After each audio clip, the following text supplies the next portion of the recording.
take pictures of the whole family. And with GTA handset payment option, you can take home a Galaxy S10 for $0 down. GTA, we start with you. When your family needs medical care, how often do you find the need to visit multiple clinics? When a child has a serious ailment, do you find yourself meeting a medical provider only to learn you must go somewhere else for testing? At the FHP Health Center, you can find multiple specialties and testing services under one roof. And if your family needs urgent care, FHP is there for you with convenient weekday, evening, and weekend hours. Voted the island's best clinic and Pika's best 2 years in a row. FHP, our island, your clinic. Learn more at fhpguam.com. Authorities say a 5-year-old boy died of a gunshot wound after 2 adults abandoned him at a hospital in southeast Wisconsin. Police say the shooting happened yesterday afternoon at a home in Kenosha. A family member says the shooting was accidental. Police say the investigation is very active. Officials are still trying to find a motive behind yesterday's shooting at a downtown Dallas federal building. Investigators are searching for the answer as to why a 22-year-old Army veteran wore a mask and bulletproof vest and opened fire outside a federal courthouse in downtown Dallas. Brian Isaac Clyde was killed by federal officers after he approached the entrance of the building and started shooting. Witnesses say they heard 10 to 15 shots. Police say Clyde was carrying more than 150 rounds of ammo for his high-powered rifle and that they also detonated 2 items from his car, which was parked nearby. No others were hurt in the incident. Tanya J. Powers, Fox News. A Hollywood star deleting an offensive tweet. Actor John Cusack apologizing after retweeting an anti-Semitic message. Cusack shared an image of a cartoon hand with a Star of David pushing down a group of people and captioned it, quote, "Follow the money." His post facing widespread backlash. Journalist Yashar Ali tweeted in response, quote, "This is disgusting." Cusack now apologizing, saying, "I mistakenly retweeted an alt-right account I thought was agreeing with the horrible bombing of a hospital in Palestine." Fox's Carly Shimkus. The Statesville, North Carolina City Council has voted against the flying of really big flags, holding its ground against a reality TV star's huge stars and stripes. Flags in Statesville must be no larger than 25 feet by 40 feet. That's roughly half the size of the American flag that Marcus Lemonis has unfurled outside his Gander RV company. He stars on The Prophet on CNBC. He's previously said he'll go to jail for contempt of court to protect his constitutional rights. I'm Rich Dennison, and this is Fox News. Business travel just got easier. Take your data plan with you for only $10 a day to all 17 Data2Go destinations. Never worry about additional data roaming charges when you go where your business needs you. The US, China, Thailand, and so much more. Have the assurance you need to check emails, surf the web, and stay connected.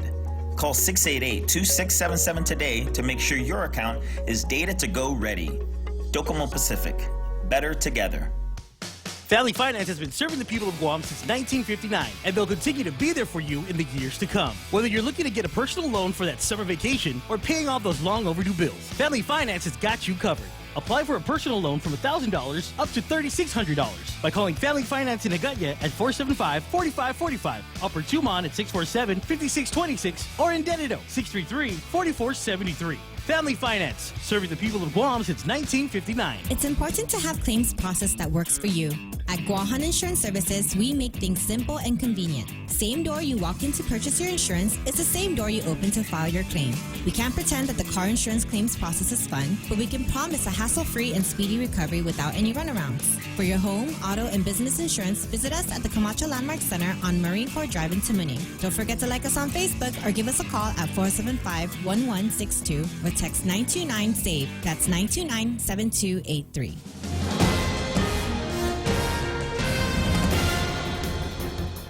Half a day and good morning, Guam. News time here at The Point is 7 minutes past 6 a.m. this Wednesday morning. I'm Kevin Kerrigan. Here's a look now at some of the top stories from the Guam Daily Post. Revenue Tax Director Daphne Shimizu presented her spending plan to the legislature's Appropriations Committee yesterday during a budget hearing at the Guam Congress building. However, Senator Sabina Perez, who oversees the department, said it was not sufficient and urged Shimizu to submit a supplemental budget to provide more funds for tax-raising initiatives. Reven Tax is asking for $14.8 million in the 2020 spending year, a $3.3 million increase over the current year's budget. Shimizu said the increased funding would be used to conduct a $2 million revaluation of real property on island, which by law must take place every 5 years. $300,000 would be spent to hire an in-house tax attorney, and another $168,000 would be used to buy 80 new computers. 3/4 of the computers in use at Reventax, said Shimizu, date back to 27. She said Shimizu said that they're still running the Windows Vista operating system. However, Senator Perez observed that the budget is maintaining the system, not improving it. She said focusing on implementing the tobacco stamp law and collecting from bed and breakfast operators should be the priority. She estimated that the full implementation of the stamp tax law could bring in an additional $23 million in revenues to GovGuam. In related news, Senator Paris is calling for an independent private audit of tobacco tax collections after a wholesaler submitted evidence to her office that they pay an overwhelming majority of the tobacco tax, even though their company has less than half the market share. During the budget hearing for the Department of Revenue Tax yesterday, Paris said, "We've been approached by one of the wholesalers who gave her office documentation showing that the amount of tobacco taxes they contribute is about 80%, yet they have only 50% of the market share." When contacted after the hearing, Senator Paris explained that if there's another company that has an equal market share, they should be paying an equal share of the taxes. But that's not the case, said Paris. Revenue and Tax needs to step up its enforcement.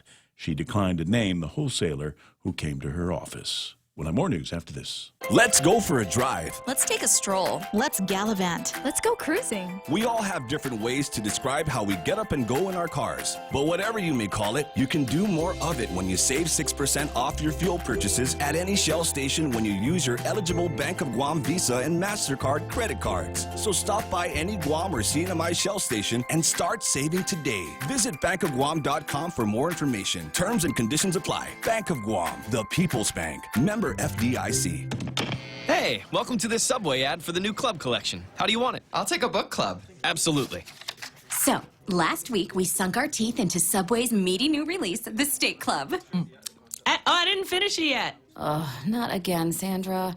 This week, it's the new Southwest Chicken Club, also by Subway. No spoilers, but there's a tasty twist. Jalapeno cheddar bread and guacamole? Sandra, get out. Subway, make it what you want. Good ending. Limited time only at participating restaurants. News time here at The Point is 10 minutes past 6 a.m. More than 200 soldiers of the Guam National Guard began their deployment to Egypt's Sinai Peninsula yesterday following their training in New Mexico and Texas. Many of them will be away from home for up to 1 year. The soldiers of the Guam Guard's 294th Infantry Regiment, also known as the Chamorro Battalion, left Base Camp McGregor in New Mexico on June 16th. Before they left, they had a chance to meet with Governor Lulian Guerrero and Major General Esther Agagi, the Adjutant General of the Guam Guard. They met with them in El Paso, Texas earlier this week. The governor and Agagi toured the training facilities where the Guam soldiers trained. The Chamorro community in El Paso hosted a barbecue for the troops before they left. The governor is expected back on island tonight. Attorney and former Guam Senator Bob Klitzkie has proposed two lawmakers, that they adopt a bill that he has written that would prohibit any department or agency of GovGuam from using taxpayer funds to recruit a physician to come to Guam and perform abortions. He's titled his proposed legislation the Prohibition of Procuring an Abortionist Act of 2019. The draft measure has been sent to all Guam senators. Dr. William Freeman was the last physician on Guam who performed abortions. He retired last year, and no one has replaced him. Governor Lulian Guerrero recently asked Jane Flores, the director of the Bureau of Women's Affairs, to find another physician willing to perform abortions. Flores has said women on Guam need to have the choice to terminate a pregnancy in case of rape, incest, or threat to a mother's life. However, Klitzkie, in his letter to lawmakers, wrote, procuring an abortionist from off island may be part of the governor's personal agenda, but she has no legislative mandate to do so. He cited a law signed by former Governor Joseph Atta back in March 1990, which made abortions illegal on Guam. The Ninth Circuit Court ruled that law was unconstitutional, but Klitzkie maintains that since the legislature never repealed it, it remains a compelling statement of public policy.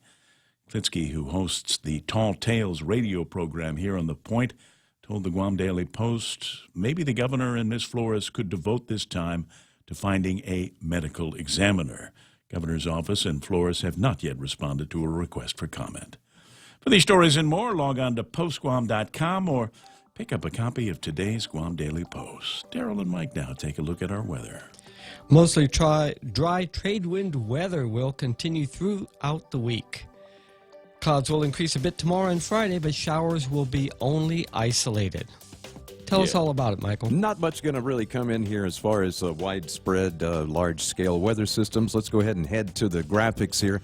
Looking at the satellite radar, you can see quite a few isolated showers to start the morning off, and even a heavier thunderstorm off to the northwest and west of us.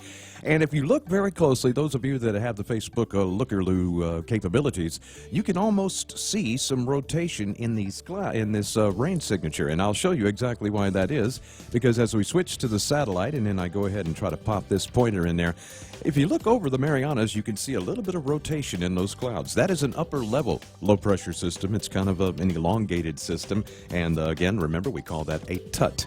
And so that's kind of sliding off to the west. They expect this to happen, and that's really the main reason for these thunderstorms firing off to the west of us. Some of those clouds built up into that higher atmosphere, and it's really cold up there. That's what upper-level lows bring, is really cold air at the upper levels. So they really assist with thunderstorm development, and especially in the afternoons. If this thing kind of moves through slowly, we might see a chance of some thunderstorms this afternoon, but they're not really calling for that. Still just looking at isolated showers and a slight chance of rain right on through the rest of the week. And, of course, that will be tempered just a bit by the fact that we may get a few more clouds in here tomorrow and Friday, but they're not going to bring very much more rain. Very interesting to note, there is some blobbage down to the southeast of us, and some of that moisture looks like it could be moving this way, although the Weather Service hasn't issued their latest discussion, so I can't say I'm still going off of what they did yesterday evening.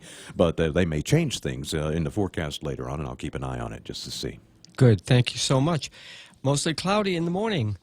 Says the National Weather Service, becoming partly cloudy afternoon. It was a beautiful morning as the sun was coming up this morning, just sublime, like a sunset, but quieter.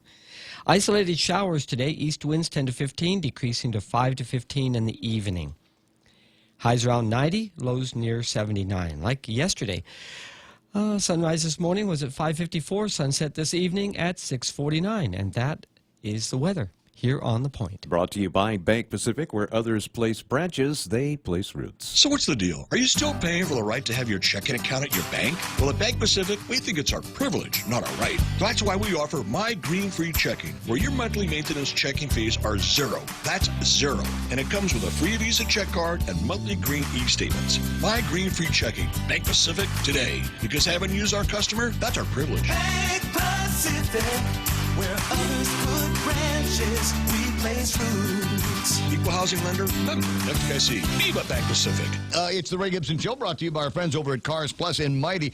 Great sale going on all kinds of performance rides, Grand Caravans, Durangos, but they've got the charge here, the SXT Plus. Super sexy ride. Get into it today. The Challenger GT, $272 a paycheck, financing as low as 1.99% APR and more. American President Lines is shipping the future, and the guys over at Micronesia Renewable Energy say there's never been a better time to go solar, especially when you stop and consider they got batteries now that will fit in with their solar gizmos. The Ray Gibson Show. Morning talk that matters. Call now, 888-TALK. That's 888-8255.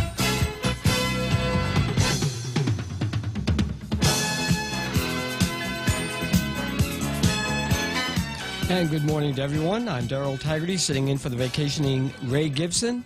It's a beautiful Wednesday morning, and thank you so much for joining us this morning to find out just what's going on in the world.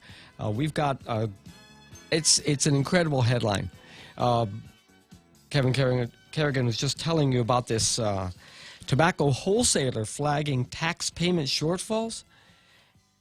I mean, we we should already know this, but for one who's paying taxes to walk into the legislature to explain it to people who are already paid to know this, I'm flabbergasted. I'm happy that it happened.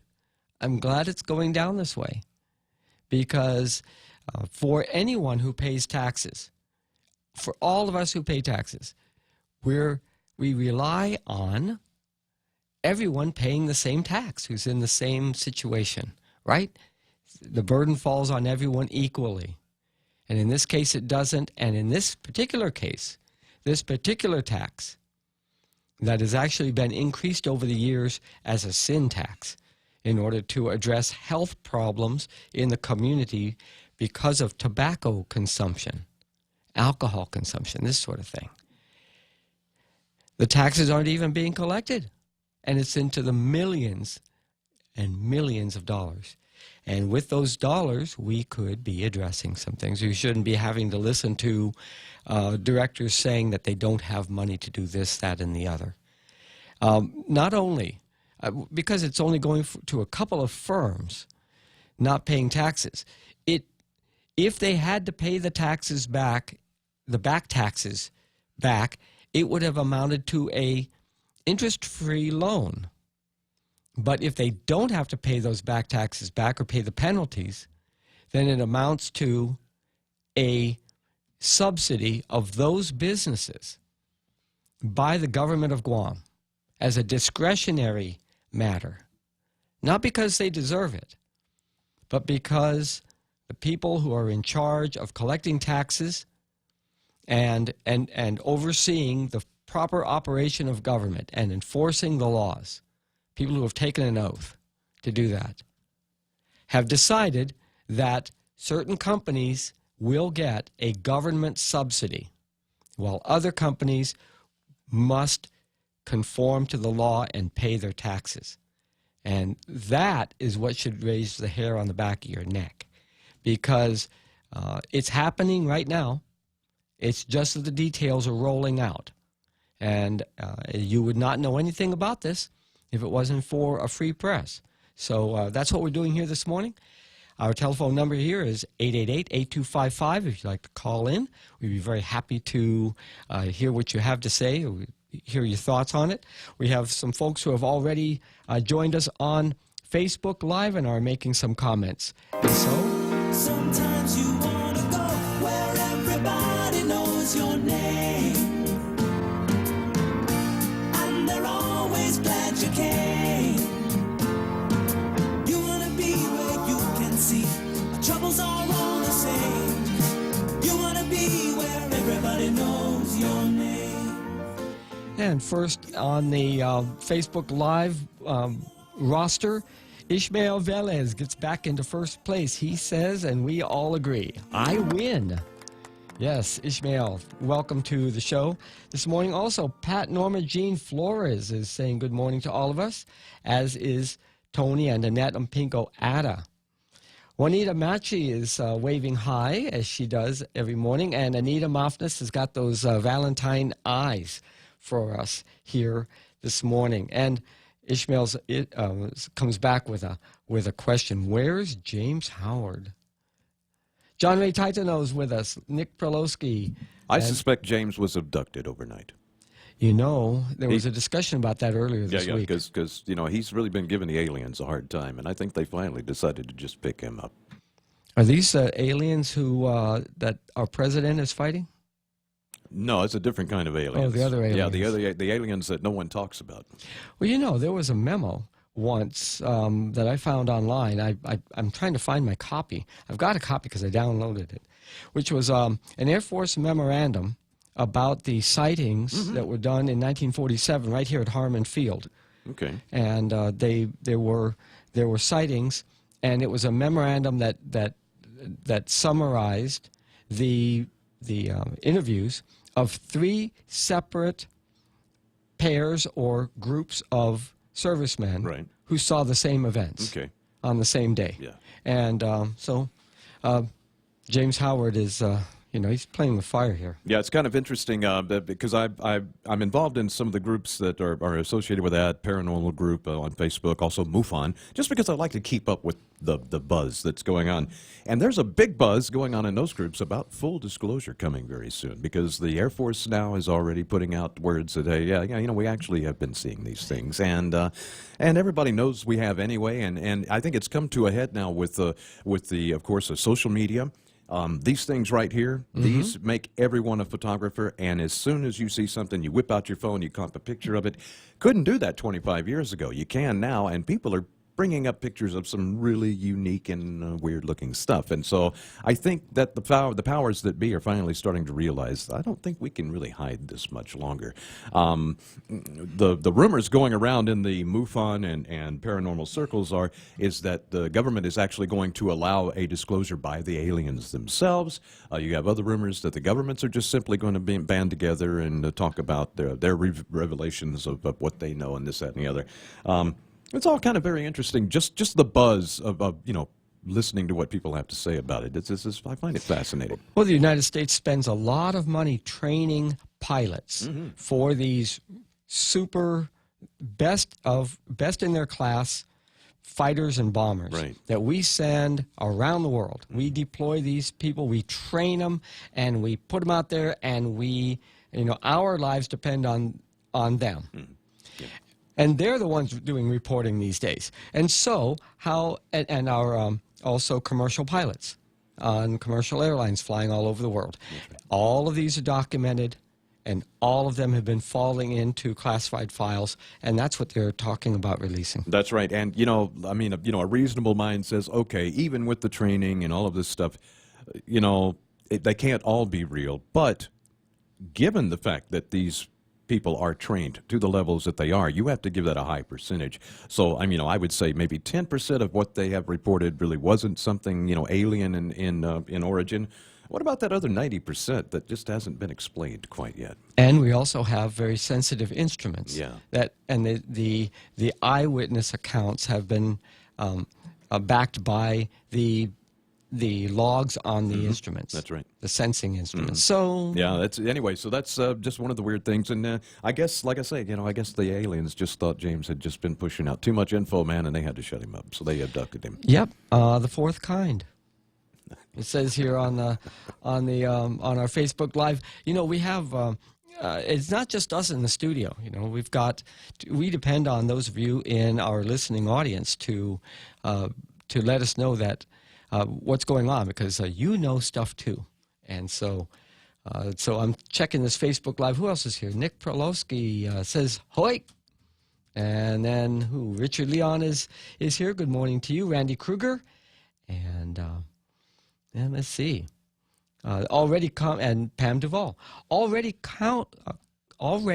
commenting on the stories of the day. Richard Leon points out Guam needs a modern medical examiner, not a personal abortionist. And that is, it's such a good point. I've been listening to Bob Klitzkie over the past couple of days very carefully and just enjoying the way that he rolls this story out. And now he's put his own draft bill together.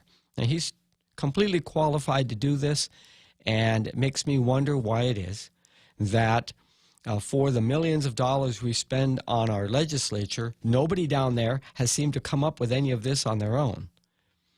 That there is a policy statement of the government of Guam that is binding on the officers of our executive branch. And it provides guidance. It's not advisory. It's not discretionary to follow policies of the government of Guam. But there's a contempt for law that seems to be pervasive. It's as if law is simply indicative and not mandatory, not required. And perhaps there's a slackness of language that when we're talking about government and talking about laws and talking about policies and standards and values and purpose and mission that it really is kind of a loosey-goosey concept and not really what we're about. It's like massage parlors. Oh, let's not say prostitution.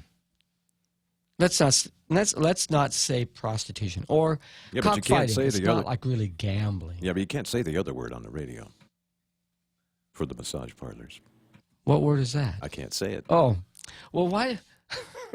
You can text it to me. You can type it out for me, and I'll. Is it one of the 7 words of It's George not. Carlin? It's not, but it's just not really a nice word to use unless you're telling a story, and it includes that word. But otherwise, yeah. You haven't told me on the stack. No, yeah. Oh, okay. Don't do that. We'll just go ahead and we don't need to be explicit unless we're talking about our laws. Yeah. And it seems to be that in order to get people to actually follow their oath of office, or for certifying officers to actually, or procurement officers to follow the procedures that are laid out carefully in law, that you got to go to court to compel them to do it. And that is not the way the system is supposed to work. It's just not. Nick Prolowski says, and revenue tax wants to raise fees, yet the selected get away with it. And our government doesn't want to do anything about it. Exactly. And our government being people that we elected, because they're the ones we put in there to be in charge of the rank and file, and the rank and file being those very same people who deserved and got the Hay study increases and the increments, and form a very important middle class on this island, a very important part of our overall economy. I am big fans of the government of Guam because of what they are supposed to do, what they're supposed to accomplish in our name. And when we are requested for our vote of confidence, and then we give that vote of confidence, we don't have grounds for that vote of confidence once we put these people in office. Once they go in, they become like an aristocracy. Let's see. Oh, we got Tom on line 2. Tom, good morning. Good morning and welcome to the Ray Gibson Show. Yeah, good morning, sir. I haven't heard your voice in a while. Well, I'd like to be more active, but usually I'm listening on the radio, and I can't really call in. But I like being here to say to talk about what's going on. It gets me going. All right. Anyway, you are absolutely right. A lot of our elected officials, especially our lawmakers down there, our 15 senators, it seems like they don't know too much about the law, because the 3 senators that accepted that $200 gift from Taiwan, they did not know that it's against the law to accept gifts especially from a foreign government. Okay, they should have known that, but they did not know because they're just plain ignorant of the law. And anyway, what gets me about it is that even our governor, when they got elected and they got inaugurated, they raised their right hand and they swore, they affirmed to uphold the Constitution of the United States, to execute the law to the best of their ability. And what did they do? They turn around and they make a law in Guam, especially the so-called recreational marijuana, contrary to national law. And they uphold, they swore to uphold the Constitution. And the Constitution is the law of the land, and they know that it's against national law because the Schedule 1 marijuana, right?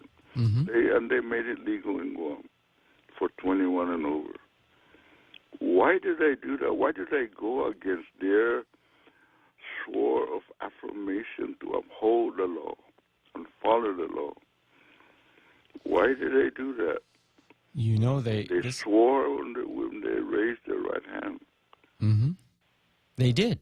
And the oath of office on Guam is different from the oath of office in the 50 states, because the state officers are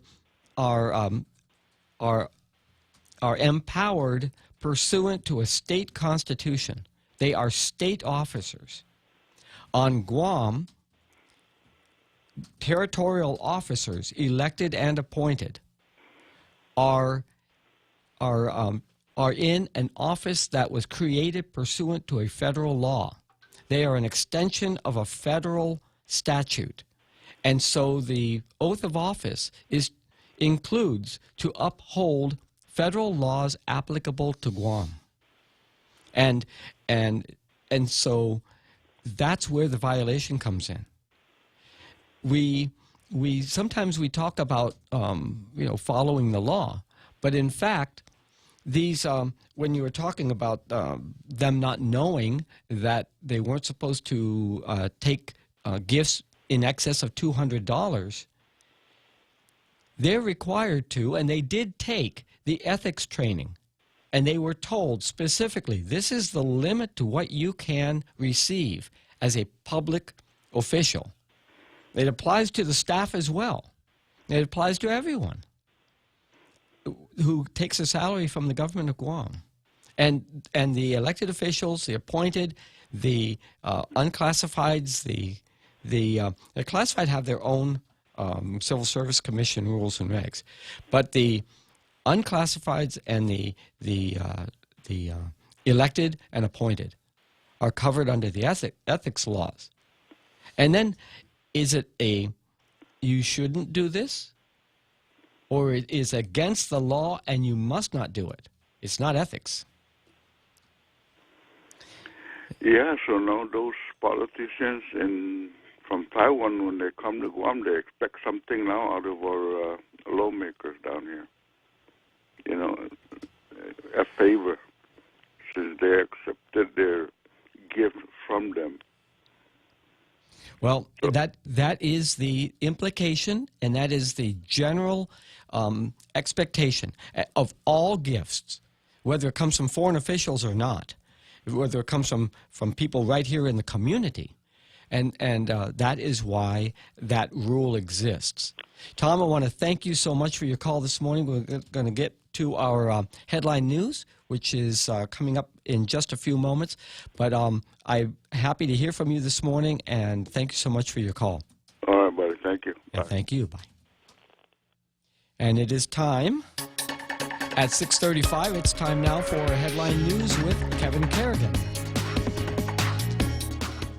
Half a day and good morning, Guam. And the headlines from the Guam Daily Post this morning. Settlement discussions began yesterday in district court between the U.S. and Guam governments on the lawsuit filed by the Justice Department over allegations of discrimination practiced by the Chamorro Land Trust Commission. The lawsuit, filed back in September 2017, claims the CLTC practices discrimination by limiting eligibility for land leases to Native Chamorros only in violation of the Federal Fair Housing Act. Gov. Guam, however, won a major victory in December last year when District Court of Hawaii Senior Judge Susan Okai-Molloy ruled that the U.S. failed to demonstrate that the Chamorro Land Trust Act is based on improper race or national origin classifications. Molloy did not issue a final decision on the merits of the Justice Department's lawsuit. Instead, she concluded this court is only saying that it cannot enter judgment for the U.S. as a matter of law on the limited record before the court. That opinion left the door open for both sides to pursue settlement talks, which began yesterday. Carlina Charfuris, the spokeswoman for the Office of the Attorney General, declined to comment on what, if any, progress has been made. She told the Guam Daily Post in an email, "We are unable to comment at this time on this case." 38-year-old David James Paco Cruz has been arrested on allegations of sexually assaulting a female minor over the past 7 years. According to the magistrate report, the victim, now 19 years old, told police that she had been sodomized since she was 12 years old. She said the first incident occurred at a hotel when she was sleeping and has continued for years, with the most recent attack happening earlier this month. She said Cruz warned her not to tell anyone or she would pay for it. Cruz is now facing allegations of 2 counts of first and 2 counts of third-degree criminal sexual conduct. In Superior Court yesterday, Benster Benjamin pleading guilty to burglarizing a game room in November 2017. Benjamin and co-defendant Tichok Achanto were arrested in connection with 2 burglaries, one in the game room in Mighty and another in Harmon. During his change of plea hearing yesterday, Benjamin's defense attorney, Annie Gale, asked that Benjamin be released pending sentencing so that he could care for his sick mother. Judge Maria Senzon told Gale to file a motion seeking that request, and she set the next hearing date for August 13th. Benjamin faces up to 5 years in prison. A sentencing date will be set at a later time. For these stories and more, log on to postguam.com or pick up a copy of today's Guam Daily Post. News time on 93.3 The Point. It's 6:38. iConnect time. Give them a ring later on, 888-8888, and ask them about how you might be able to get some great internet and mobile plans without forking over an arm and a leg. They really do have some great packages at iConnect. If you're driving, chances are you'll need gas soon. And by the growl in your tummy, a trip to the grocery store too. But don't just buy gas and groceries without getting double miles. Instead, apply for the new United Credit Card from First Hawaiian Bank and start earning double miles towards your next trip. Gas, groceries, getaway.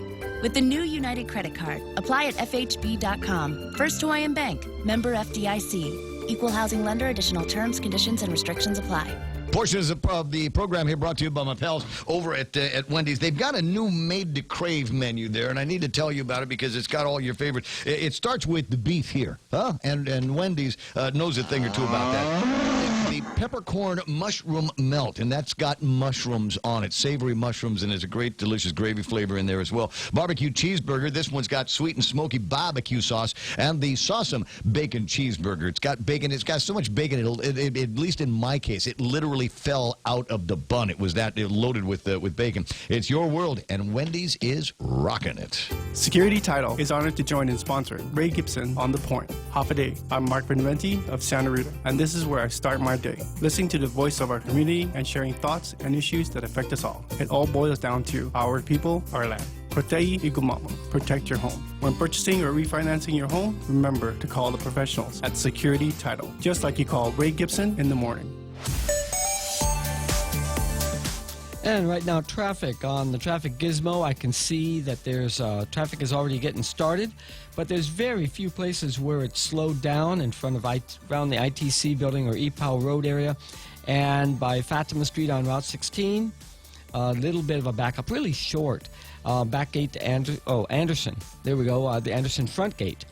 And a little bit by Gadzanero Road and the back road to Anderson. I'm on the wrong road here, on Marine Drive near Gadzanero. A bit of a slowdown, but not much. Not much. The traffic is moving, and it's starting. There's a bit of congestion coming into Agana through Sinahanya, but that's expected. It's just heavy and as expected to be, but moving. And so enjoy your morning commute. It's a beautiful morning. And that is right now traffic for a Wednesday morning at... Liberate your mind with laughter.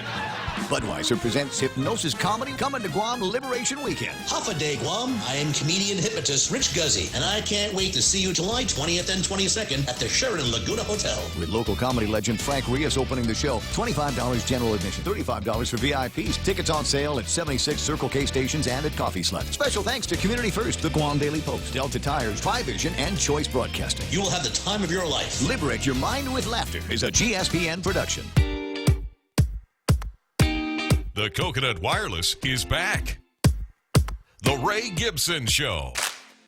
Call now, 888-TALK. That's 888-8255. Got more friends joining us on Facebook Live. Ken Leon Guerrero and my pal Keith Parsky is watching online. Good to have you with us. Also, James Howard has been sighted. He's checked in and he is back from his abduction. Ishmael Velez is offering to ease him back into normal life. Nate Horn is with us, and so life is getting back to normal in that corner of our world. And so welcome to all of you. Thanking Tom for his call. He is a regular caller, and I particularly like and have liked over the years his perspective on life. I don't always agree with him, but I do listen carefully to what he's saying, and he's taken the time to observe us, all of us, carefully, and then he says what's on his mind. Props to Bob Klitzkie, who you can hear this afternoon at 4 o'clock, for proposing his Prohibition of Procuring an Abortionist Act of 2019. This draft measure has been sent to all Guam senators. Stories on page 1 of today's Guam Daily Post. And I was thinking about this yesterday and last night. I'm just sort of rattling around in my mind because I was listening to him very carefully yesterday and the day before. And on Friday afternoon when he was talking about the rally down at Adelup. And, you know, the people of Guam by our legislature set policy on abortion unanimously by the 21-member 20th Guam legislature. And yes, of course, the Supreme Court has issued Roe versus Wade and other subsequent rulings to safeguard individual rights of women. And we all know this, and we all respect that. You know, there's a civil authority, but, you know, rights of women to abort a fetus before some arbitrary measurement of viability. And the moment of conception is unknowable, but it is believable. It's a matter of faith. And, you know, but we don't know when that is. There's no, you know, bell that goes off. Yeah, there are, right? But, you know, we can't, not something that we can objectively measure, right? And in the current day, you know, President Trump, during his election campaign, stated that he thought that women should face criminal penalties for aborting a fetus. But if the governor and the Bureau of Women's Affairs solicits for a medical abortionist to provide services in the territory, this appears to violate the stated policy of the government of Guam. And they are sworn to faithfully uphold the laws of Guam and are subject to the policies of the government. Stated policies, black and white, printed out. You can go and look at them anytime you want. The policies of the government, not their own preferences and dictates. They weren't elected to do what they damn well please. They were not installed to civil office to practice their religion or lack of it. Whatever the secular virtues of their effort, they are violating the policy of our government. And as long as they're acting not in their personal capacity or speaking in a personal capacity, but in an official capacity, they are subject to the policies that are laid down to be followed by officers of the executive branch.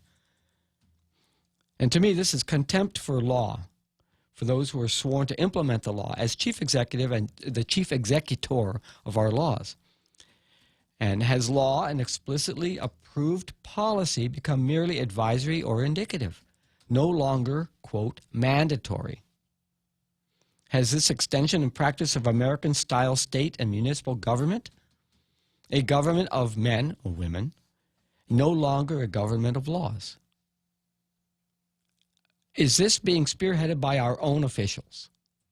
Now, we can go back and take a look at the other top story of the day, which is that a tobacco wholesaler is flagging the tax payment shortfall up at Revenue and Taxation on just the one category of tax, on tobacco wholesalers. Just the one category of tax. And you know that there are other examples. There are other taxes, like the, real estate taxes. All of us who have property, we have to pay our real estate taxes that are embarrassingly low. But sometimes we forget, or we set aside that we say, okay, we make the first payment and we don't go back and make the second payment. It's printed in the paper. It's that publication is actually a very good chunk of change for the company that prints it and distributes it. And it's good for business, isn't it? But we're reminded and we're dinged when we go in and we pay a penalty. Same with our income taxes. So how is it that major companies can get away with not paying taxes and not being flagged, not being noticed, or not being enforced? I'll tell you how. Tell me. When you equip Reventax with computers that are still running Windows Vista. Do you know they stopped doing updates on Vista 10 years ago, 12 years ago? Oh, Vista was superseded almost immediately. Yeah, and so when you're dealing with that kind of infrastructure within Reventax, I think it's just beyond their capabilities to keep up with things like that and flag them. And they have to go by the honor system. And I got news for you, people. Ain't nobody here honorable when it comes to paying taxes. Well, it still goes back to the legislature, and I'll tell you why. Because there should be a way to update the capital needs of every agency in order to fulfill their mission. And so if you've got, $168,000 worth of computers for over the last 12 years, really that should have been $168,000 divided by 12, and each year should have been some money going to update computers. And this should have been obvious. Vista, it should have been obvious, because especially since they have been put on notice that they have to maintain confidentiality, and Vista not being supported, it cannot possibly be linked from Reventax to auto insurers, GPD. Right. You can't be linked if you aren't secure. And if Reventax is using Vista computers, then they haven't bothered. And the legislature hasn't bothered to look at it. The fact is you can be linked, and that's the danger. What if these guys are hooked up to the internet with these Vista computers that, quite frankly, are no challenge for hackers, and who knows what's already been done that we don't even know about at this point? I'd also be curious to find out how many of the past DRT heads have asked for new computers but simply been denied the funds for them. Because I want to say the Reventax director previous to Ms. Shimizu actually asked for them at the last budget discussions last year in the 34th legislature, and was denied some funds that they needed in order to make some of those changes. I'd be interested to see how many of the other directors have been asking actually for computers all this time, but the legislature would rather spend the money on, the carnival or something.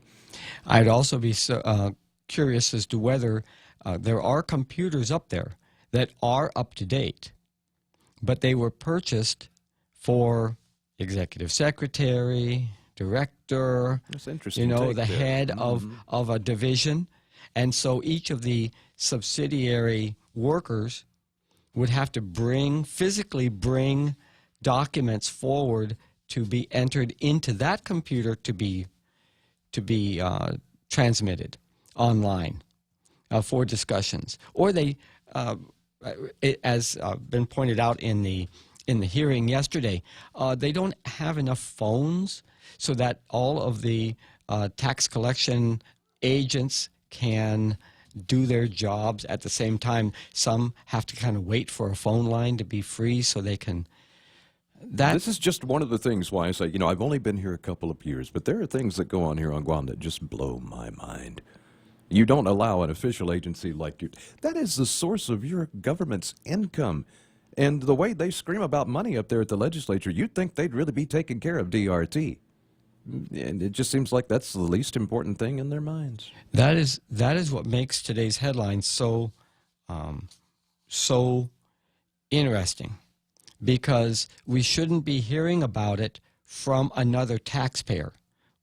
The people who watch the revenues and track business activity and review records prior to renewing, permitting businesses to renew their business licenses. They are in a position to know, and no action has been taken. Now, and I've known the last several directors of Rev and Tax, and even our current Senator St. Augustine used to work there. That's where he worked before he was a senator. So he knows that place inside and out. He knows the individuals. He knows the equipment. He knows the generations of equipment. And we don't see and they've been told by outside auditors, federal auditors, IRS investigations, they've been told you need to upgrade, and it hasn't happened. So at some point, and this is what I was talking about yesterday, we talk about what's going on as news media. We have Guam Daily Post reporters out on the, beating the bushes for stories. People call in, people write letters. The information comes out. It's distributed to the public, so the public knows what's going on, because the public is sovereign. You're the ones who elect your officials. The officials are working in your name. And so it is up to you as a voter, citizen, resident, to put the officials who are working in our name on notice that the work needs to get done. It isn't up to the media to do it. We're trying, it's almost like a campaign to make sure that you're informed so that you can express yourself directly to the people that you put in power to act on your behalf. And so that's what we're here doing this morning. Let's see what we've got going here. Besides a long comment by Ishmael, Ken is on the line. Ken, good morning, Ken. Good morning. I just wanted to take your last statement a different direction, because it's not enough that the fourth estate is doing a good job or could do a better job. It's up to the people to act, because knowing that there's something rotten in Denmark is not the same as doing something about it. And I run into this all the time as a community advocate. People come up to me and they share these stories of fraud and abuse or things, and I say, well, it would be more valuable coming from you. It'd have more impact if you were the one to talk about it, because you're the one that sees it. You're the one that knows it.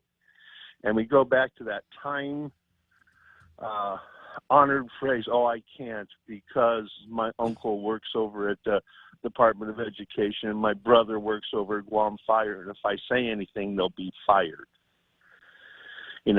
The problem that we have here in Guam, it's 50-50. Yes, we have a big problem with our government officials taking liberties they shouldn't take. But then the second half of the problem is that we as people don't hold them accountable for it. We don't hold them accountable at the voting booth, and we don't hold them accountable at the, by standing up to it. A perfect example is that situation that we saw develop over at CLTC. Here we have government officials misusing their power and authority. A lot of people knew about it, but nobody said anything about it until the Post broke the story on the road. The complaints that Senator Uggan was getting from citizens complaining about that road. And when the senator's office looked into it, then we saw the chain of events. And that actually was known before the election. Yeah. And, this chain of events, going back to the situation with the trip to Taiwan. I was listening to Speaker Barnes, and, this just shows that the problem we have with our government and our government officials is low morality. It seems like so many of them, not all of them, but a lot of them are out to feather their own nest. We look at all these department heads that got big pay raises coming into this administration, and look at all the luxury cars they drive. Mm-hmm. There's no reason why the director of DPW needs to drive a 24-hour public vehicle. If there's a pothole in Mauricio at 2 o'clock in the morning, the director's not going to go out and look at that. So, we have a situation where we have scarce resources, and with the exception of Department of Corrections, which blows my mind, they were the one agency that had a legitimate reason to demand more money, because the prison population is larger, and the prison is antiquated and it's falling apart. It takes more people to provide security. They had a very logical reason to demand an increase in their budget. But they were the one department so far that has not asked for more money and actually asked for less. So, there's a big disconnect there in the management of that department, because how are they going to accomplish the mission before them with less money? And so now we're coming into, as we're rolling through the budget season, we have not seen a single effort by this administration to reduce, streamline, smooth, combine all the good things she promised on the campaign trail to reduce the tax burden. We're going to have to pick this up on the other side. Ken, call me back, because we're running up onto the top of the hour, but thank you. You're absolutely right. You're absolutely right, and we got to develop this a bit further as we go through the morning. It's 6:59, and it is time now for Fox News at 7 here on KUSG. Haganya. New leadership at the Pentagon. I'm Rich Dennison, Fox News. The acting Secretary of Defense stepping down. Fox's Jared Halpern joins us live in Washington. President Trump says acting Defense Secretary Patrick Shanahan will not move forward in his confirmation process for the full-time job, stepping aside, the president says, to devote more time to his family. I didn't ask him to withdraw, but he walked in this morning. He said it's going to be a rough time for him. Because of obviously what happened. Shortly before the announcement, published media reports detailed violent domestic disputes between Shanahan and his ex-wife. Army Secretary Mark Esper has been named the new acting Defense Secretary. A nominee has not yet been named. Rich. Jared, President Trump left the White House a short time ago and is now on his way to Florida, where he'll officially launch his re-election campaign tonight with a rally in Orlando. The arena is filling up with people who endured downpour and hot food trucks in the Central Florida summer. Erica Benfield is the Republican vice mayor in the town of DeBarry, Florida, about an hour north of here, but she also sells American-made furniture in a small business. Because as a business owner, I've seen firsthand what a difference it makes to have someone level the playing field where I don't have to compete with China. Benfield says her business struggled since 2010, but is now expanding. She is now working to help re-elect the president. Fox's Eben Brown at the rally venue in Orlando. Secretary of State Mike Pompeo says the U.S. will maintain economic and political pressure on Iran amid heightened tensions with Tehran. We all have to remember this isn't just 2.5 years or 5 years. This is 40 years of Iranian activity that has led us to this point. Pompeo says more troops are heading to the Middle East to deter aggression, adding the Trump administration does not want war. The White House believes Tehran is behind recent oil tanker attacks, but the Iranian government denies any involvement. This is Fox News. Let's go for a drive. Let's take a stroll. Let's gallivant. Let's go cruising. We all have different ways to describe how we get up and go in our cars. But whatever you may call it, you can do more of it when you save 6% off your fuel purchases at any Shell station when you use your eligible Bank of Guam Visa and MasterCard credit cards. So stop by any Guam or CNMI Shell station and start saving today. Visit bankofguam.com for more information. Terms and conditions apply. Bank of Guam, the People's Bank. Member FDIC. Hey, it's Mom. Somebody forgot to thaw the chicken, so meet us at Chili's for 2 for $25. Oh, and congratulate your sister for making the basketball team. She's thrilled. Love you. See you at Chili's. Enjoy 2 full meal combos for $25. An appetizer, 2 mouth-watering entrees like our crispy chicken breast, smoked barbecue quarter leg, or smoked jalapeno cheddar sausage. Served with corn on the cob and french fries. 2 bold combos for $25. A full-on meal deal available nightly for a limited time. Together, we Chili's. Opinion.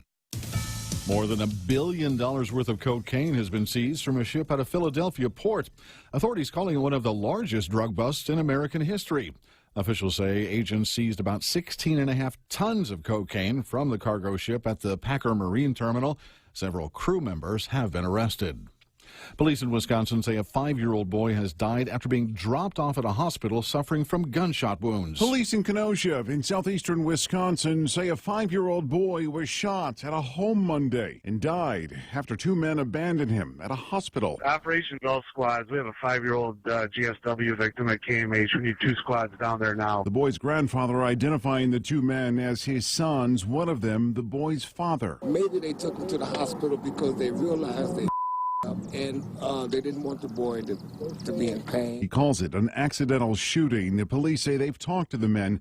No arrests have been made. The investigation into the boy's death described as active. Jeff Manasso, Fox News. A New Jersey man is the latest American tourist to die in the Dominican Republic. The State Department confirmed that another American tourist died in the Dominican Republic this month, but didn't identify the man. WABC says Joseph Allen's family told them he was found dead on his hotel room floor. There have been 7 other recent deaths of Americans there, and Dominican investigators say 5 were caused by a heart attack. The final report of the cause of death on the other 2 is pending. In New York, Tanya J. Powers, Fox News. Alabama investigators say a man kept a caged attack squirrel in his apartment and fed it methamphetamine to ensure it stayed aggressive. Authorities are now seeking 35-year-old Mickey Polk on several charges, including possession of a controlled substance. Law enforcement officials were warned of the attack squirrel prior to executing a search warrant at his Athens home yesterday. I'm Rich Dennison, and this is Fox News. Here at APL, our core values give the company its heart and soul. Whether it's connecting your business with our global network through our newly enhanced service or investing our efforts into giving back to the community, APL is committed to serving you. We humbly honor the opportunity to find innovative solutions for you and your business. To learn more about our enhanced service, call 588-4651 or visit www.apl.com/Guam for more details.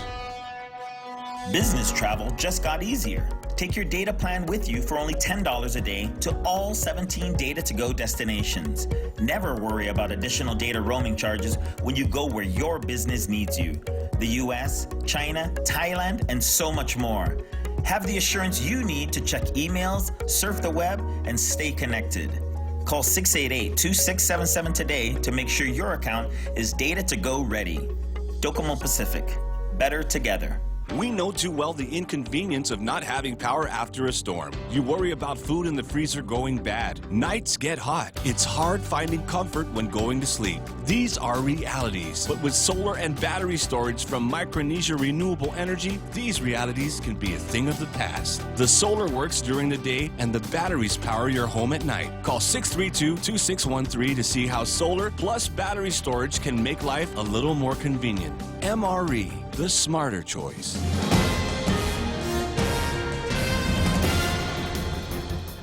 Half a day and good morning, Guam. News time here at The Point is 7 minutes past 7 a.m. this Wednesday morning. I'm Kevin Kerrigan. Here's a look now at some of the top stories from the Guam Daily Post.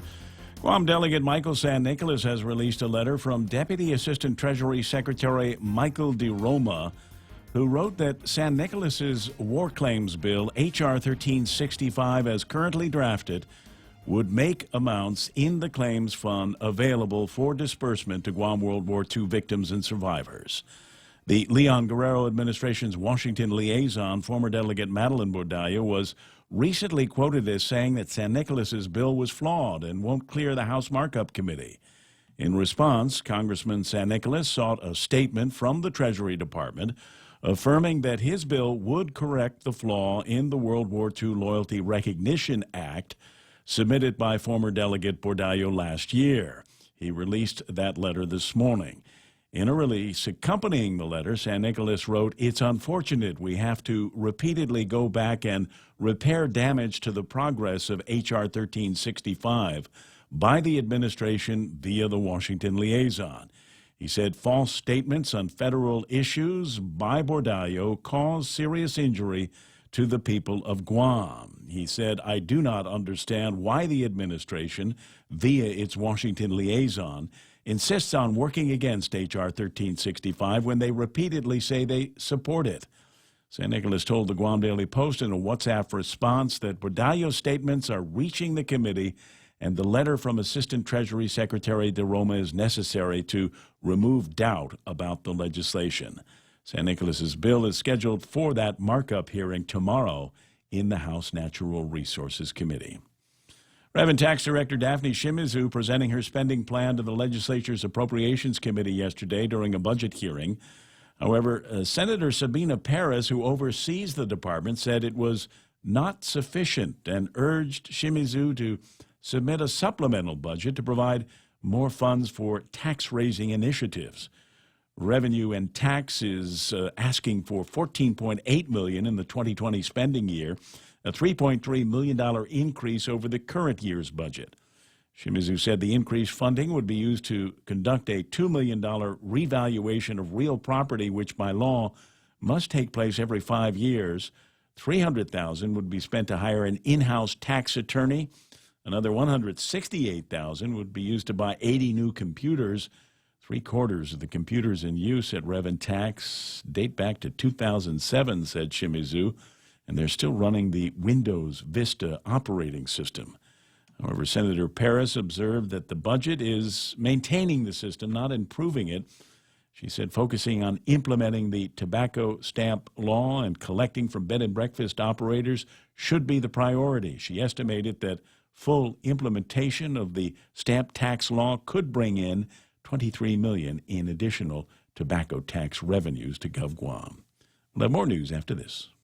KFC has finally answered the world's most important question. What came first, the chicken or the egg? And the answer is both. Introducing KFC's KFC AM, their new Southern and local-inspired breakfast. AM-loaded platter with chicken fried rice, waffles, and Colonel's chicken congee. KFC also has your all-time favorites, AM chicken and egg wraps, Southern biscuit and sausage sandwich, and hash browns. So for finger-licking good mornings, AM will never be the same at KFC. KFC, it's finger-licking good. When it comes to power and performance, nothing compares to Dodge. And right now at Cars Plus in Mighty, you can save thousands on many Dodge vehicles in stock during our Dodge Performance Days. Like a new 2019 Grand Caravan SE, save $4,250, or save $6,150 on a new Durango SXT. Looking for more power? Take home a new Charger SXT Plus today for only $37,689, or save over $7,000 on a new Challenger GT. Get more power and performance at Cars Plus in Mighty during Dodge Performance Days. Cars Plus, driven by you.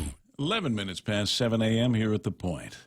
Settlement discussions began yesterday in district court between the U.S. and Guam governments on the lawsuit filed by the Justice Department over allegations of discrimination practiced by the Chamorro Land Trust Commission.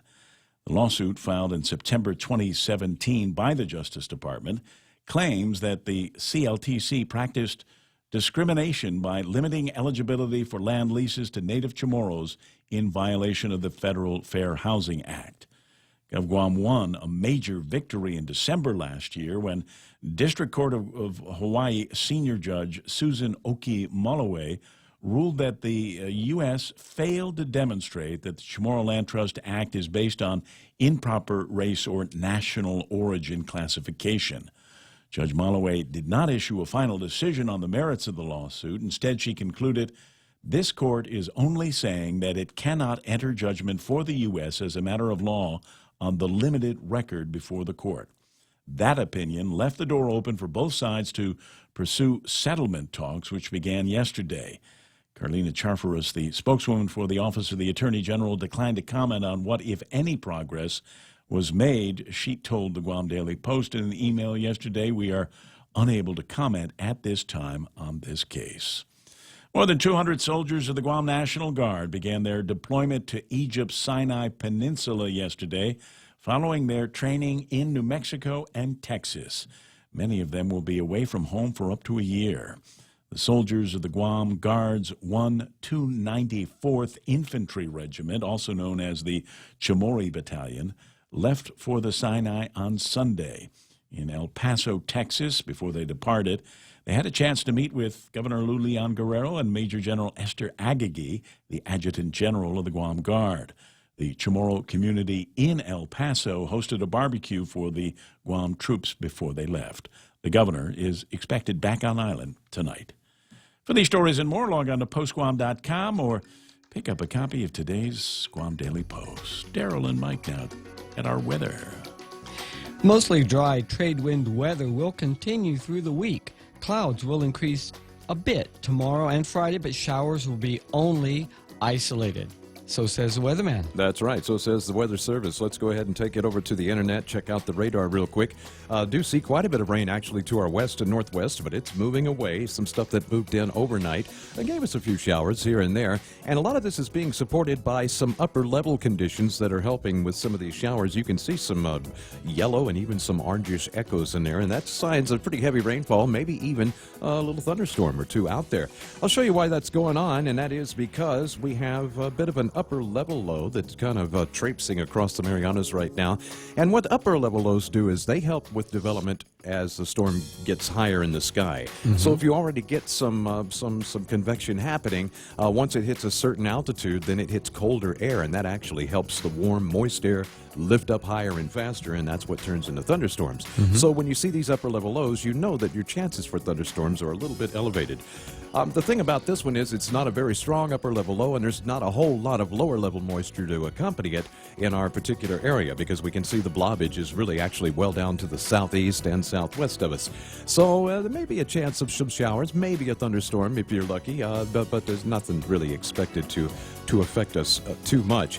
Do have 94W. It is down to the southwest of us, very slow to develop, not looking very impressive. I'm much more impressed by the one that's not designated down to our southeast, and we can see some of that moisture kind of making it up our latitude. If this can get caught into the flow, they may change the forecast for the weekend to give us a better chance for rain. I hope so.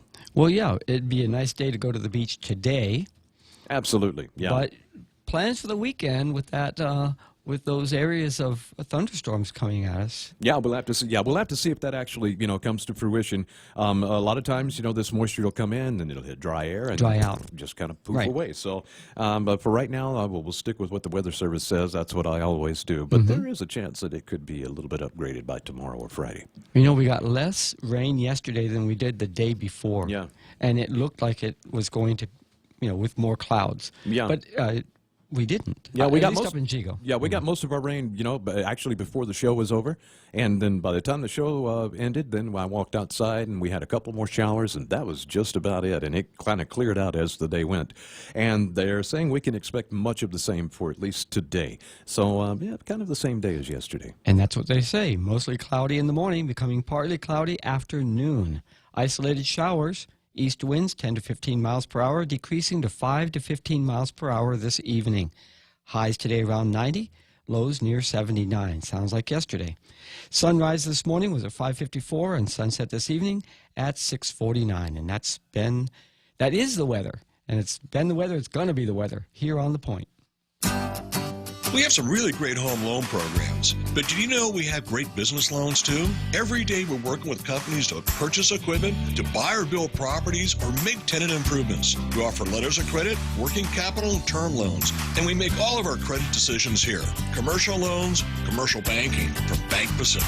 Bank Pacific, where others put branches, we place roots. Equal housing lender, member FDIC. Viva Bank Pacific. Portions of the program also brought to you by Micronesia Renewable Energy. Never been a better time to go solar because they've got batteries now that go with the solar gear. 632-2613 if you'd like to get a free consultation. APL is shipping the future, and they're still doing performance days over at Cars Plus in Mighty. Enjoy getting behind the wheel of your brand new Dodge Charger. Sexy and powerful. Also, sexy and powerful, the Challenger GT, financing as low as 1.99% APR at Cars Plus in Mighty.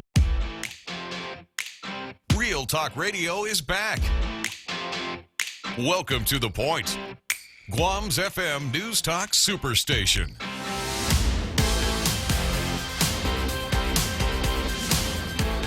Love hearing Ray Gibson's voice in the morning, and we get a little taste of it every now and then. I'm Darrell Taggarty, sitting in for Ray Gibson this morning. I'll be here for the balance of the week. Thank you very much for joining us, and we've got coming in real soon the Extra Point, and we will be enjoying that with Jerry Roberts in just a few moments, and we'll roll on right through the day and let you know what's going on and talk about it, give you a chance to talk about what's going on here on Guam. In our news, we've got some more folks who have joined us on Facebook Live. We've got Romeo Carlos saying good morning, and let's see, Michael Knight's here, of course. Rudy Magallanes, and let's see, Techura Niertrekt. Very cool. Yeah, keep going. And let's see,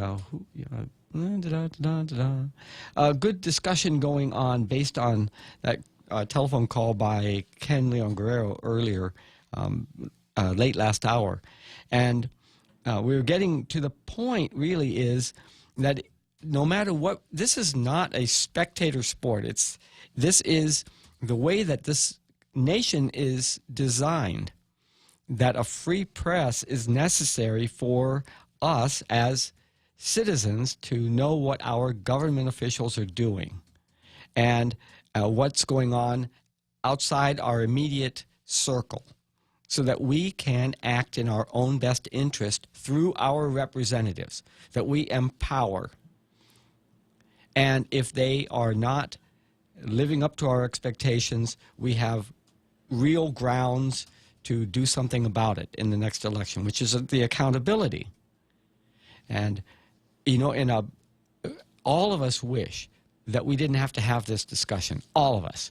But we have to have this discussion because obviously it's not working. The people that we're putting in are not working. They've given themselves, 15% pay raises? And what are we getting for it? If you watched the public hearing yesterday, I was impressed, really impressed by the softballs being tossed, the tennis balls being tossed over to to Daphne Shimizu, and she had to confer with her with the deputy or one of the staffers sitting to her side on some questions that I knew the answers to. Just tuning in. So how is this? Why is this? Why would she not be knowledgeable about needing an additional 30 people? Or actually saying, no, we don't really need an additional 30. We've got 30. We just need to train them. And, it kind of eventually came out. But she was flustered by the question. She didn't know what he was talking about. They need telephones, yeah. But it just sounded like the same old, and she wasn't particularly concerned, and neither were the senators. There was one senator I was particularly impressed with, and you know him, new senator. His campaign slogan was, "Expect more." And while I was watching him on camera, he looked very satisfied with the way that he was appearing to the public, the way he posed his questions, and the way he was interacting with the Director of Revenue and Taxation. And in the back of my mind, very loudly, very clearly, I was thinking of his campaign slogan. Expect more. I kept expecting more. And as good of a campaign slogan as it is, I was expecting more. Yeah, one thing our listeners expect this time of day is a business report. So I dug up some numbers for everybody. Please. Looking at the markets here, Dow Jones up 1.35%, settling in at 26,465 and 54. That's up 353 points. NASDAQ up 1.39%, setting at 79,5388. That's up 108 points. And the S&P up just slightly under 1%, gaining about 28 points and stopping at 29,1775. Big gainers on the stock market for today. Apple up 2.79%, now at $199.30. You know, I think we missed our business report yesterday. And the day before. Oh. I was insistent on not missing it today. Oh, good. Thank you so much. A good stock market is good news for the incumbent president. Yes. And we want prosperity. And prosperity these days is measured by that stock market going up and up. But we also have some history in the decade past of the stock market having corrections. Oh, well, what goes up always goes down. The thing that I've noticed about the stock market in my lifetime is that, of course, it's kept going up and up and up. And in that time, the middle class of America has dwindled. And I really think there's a correlation. Well, I think that the stock market, it does represent a certain economic fair health, for the country in terms of capitalism and what it desires, which really is returns to the people that have the money. But for the most of the middle and lower class people, they're really not seeing much of a gain from this. And this whole debate about the minimum wage is just one example of that. Minimum wages haven't been raised in 20 years? And and I'm not really sure minimum wage raising it is the answer. I think there have to be controls in other areas, but stockholders and shareholders won't have it because then they can't make the same kind of returns that they're used to making. And that's why, in some ways, capitalism, when it's full and rampant like we do it in America, it can't sustain itself. And, China has a pretty good idea on how they're doing their controlled capitalism, but I don't think they have a perfect plan either. And that's actually a communist system. Well, not necessarily. No, it's a controlled capitalism. They went out of communism when they started putting their wares out for everybody else to have and changed over their economy into the way that they're doing it now. It stopped being a truly communist system, and it's more of a controlled capitalism. They wanted some of that dollar action. Okay, they wanted some of that economic action that the United States had been getting for so many years, and they figured out a way to do it. And they figured the only way to do it is to kind of back off of this heavy communist thing in terms of their economy. Some of their other stuff, they're way, way out there. But in this case, they were able to kind of do this correction to their system, and it's been working for them. You can't say that it hasn't been working for them. This is a discussion that we're going to be having going forward because it's something actually I wanted to engage Bob Klitzkie about. Right on. And it's something actually that's very important because we're out here. They're right over there. They're our big bear neighbors to the west, and we have to kind of pay attention to what they're doing too. Well, here's another one we need to pay attention to. That's Jerry Roberts here for the Extra Point. Good morning. Good morning to you. Those the baked goods from Roxanne were delightful. Well, thank you so much. Yeah, she was. And my wife had got some yesterday. Strangely enough, she reported that to me. Well, yeah, when she heard. At the time, my phone was actually in the car. I left in the car. But she's a radio pro. She was in the radio for 20 years. She produced for John Anderson for years. So she knew timing, and she knew as we were talking, she was WhatsApping me and telling me I better bring that stuff home, right? Because she knew I probably want to use it on the air, but I couldn't at the time. But her timing was impeccable, and she got her baked goods as a result. Well, teamwork. Teamwork. There you go. Very good stuff. So what do you have for us today, Jerry? What I have today is about one quality that all successful people have. A single quality that all successful people have, pretty much. Okay? Well, I'm looking forward to it. Okay. Time now for the Extra Point with Jerry Roberts. Brought to you by Guahan Insurance Services and First Hawaiian Bank, where it all starts with yes. It's important to have claims process that works for you. At Guahan Insurance Services, we make things simple and convenient. Same door you walk in to purchase your insurance is the same door you open to file your claim. We can't pretend that the car insurance claims process is fun, but we can promise a hassle-free and speedy recovery without any runarounds. For your home, auto, and business insurance, visit us at the Camacho Landmark Center on Marine Corps Drive in Tamuning. Don't forget to like us on Facebook or give us a call at 475-1162 or text 929-SAVE. That's 929-7283. Travel the world and then some with the 2 million United Miles sweepstakes from First Hawaiian Bank. Enter and you could win the grand prize of 1 million miles or be one of 6 other lucky winners. The world is big. Our prize is bigger. Enter at fhb.com/2 million miles. No purchase necessary. Void where prohibited. Sweepstake starts on May 1st and ends June 30th, 2019. Open to legal residents of Guam and CNMI. Ages 18 years or older. Visit 2millionmiles.com for official rules. First Hawaiian Bank. Member FDIC. Equal housing lender. There are lots of habits and qualities that successful people possess that the masses do not. We've listed many of them in various episodes of The Extra Point. For our purposes today, I'll sum it up this way. Successful people make different choices than most others, and they optimize their time. They see time as the ultimate resource, one which is much more valuable than money. There is, however, one habit, one element, one quality that stands out. One thing that successful people do that less successful people do not. They seek discomfort. Discomfort. Does it sound strange? Let me put it this way. They make every effort to break up their comfort zones, whereas most people crawl up into their zone and get nice and comfy. Those who seek success sacrifice their immediate comfort for greater achievement, for a higher challenge, for a bigger eventual payoff. This applies to one's career growth. Do you feel very comfortable where you are in your career? Is there a chance that being that comfortable is costing you in terms of new opportunities, excitement, more and better relationships, higher income, and a sense of greater achievement? Is that some of what you're giving up for being comfortable?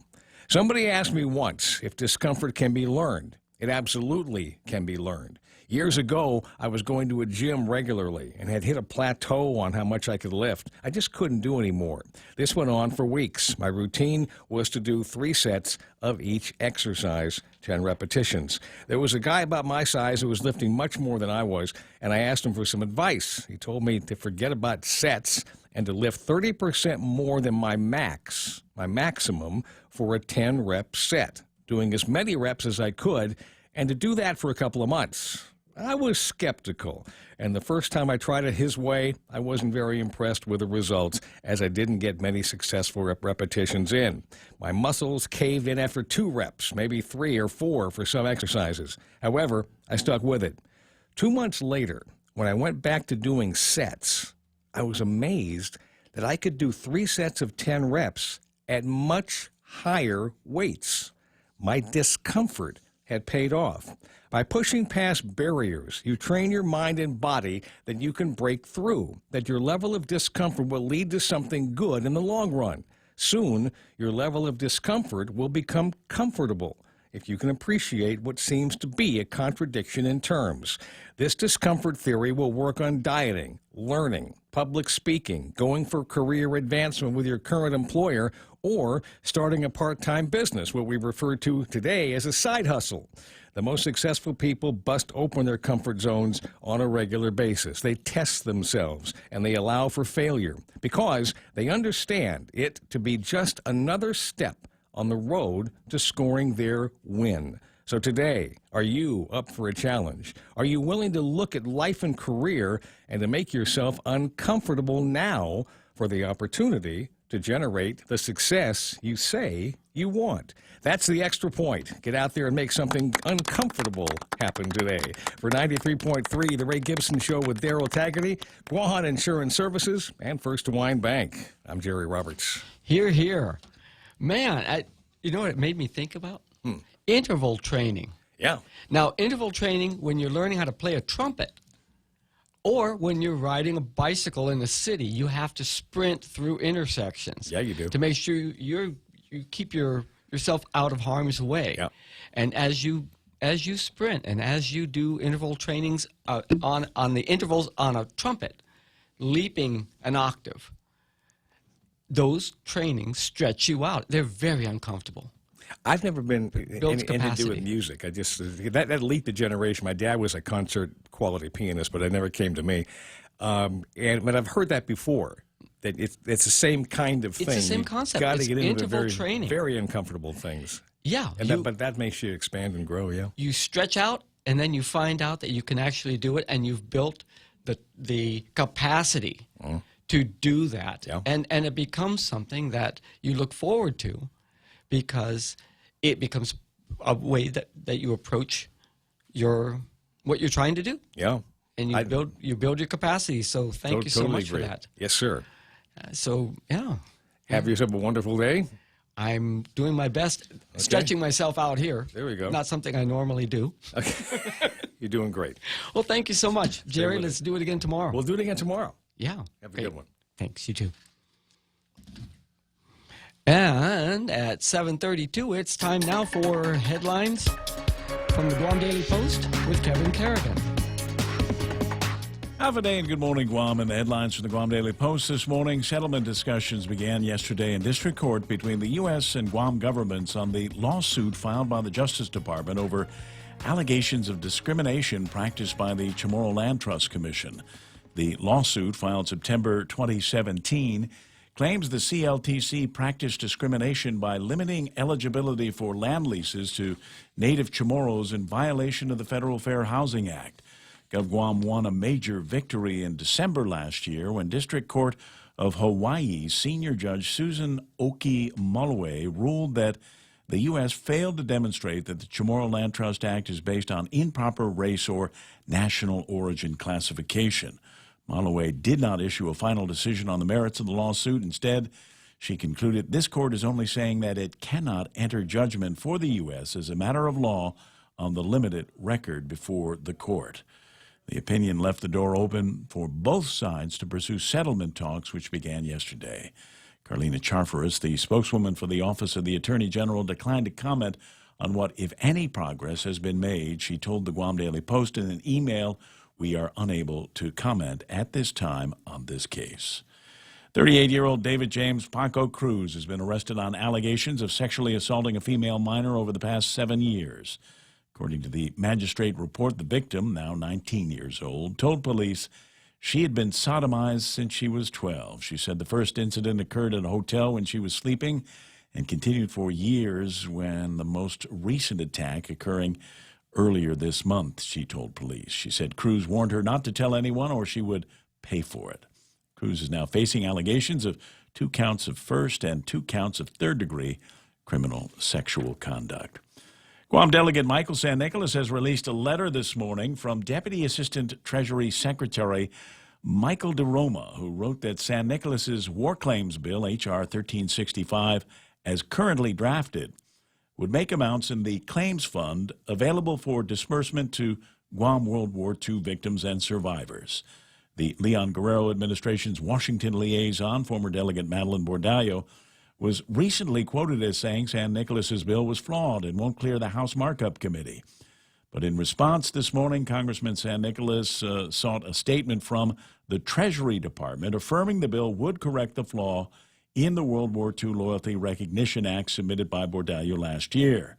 San Nicolas released the letter from the Treasury Department this morning. In a statement accompanying the letter, San Nicolas wrote, "It's unfortunate we have to repeatedly go back and repair the damage to the progress of H.R. 1365 by the administration via the Washington liaison." He said, "False statements on federal issues by Bordallo cause serious injury to the people of Guam. I do not understand why the administration, via its Washington liaison, insists on working against H.R. 1365 when they repeatedly say they support it," stated San Nicolas in his release. The congressman told the Guam Daily Post in a WhatsApp response this morning that Bordallo's statements are reaching the committee, and the letter from Assistant Treasury Secretary DeRoma is necessary to remove doubts about the legislation. San Nicolas's bill is scheduled for a markup hearing tomorrow in the House Natural Resources Committee. For these stories and more, log on to postguam.com or pick up a copy of today's Guam Daily Post. News time on 93.3 The Point is 7:36. 888-8888 is the telephone number to iConnect. Give them a call a little bit later on or swing by their website, conveniently located on the World Wide Web at iConnectGuam.com, and ask about some great plans they've got for your mobile and internet lifestyle. In illness and in wellness, Calvo's Select Care is health care that is there for you. That's why over 80% of the Guam medical community places their trust and insures with us. We offer our members wellness and fitness programs for a healthier lifestyle and provide a comprehensive medical network on and off island to help members from unexpected illnesses. Contact Calvo's Select Care today for more information. The Made to Crave menu there. Popcorn.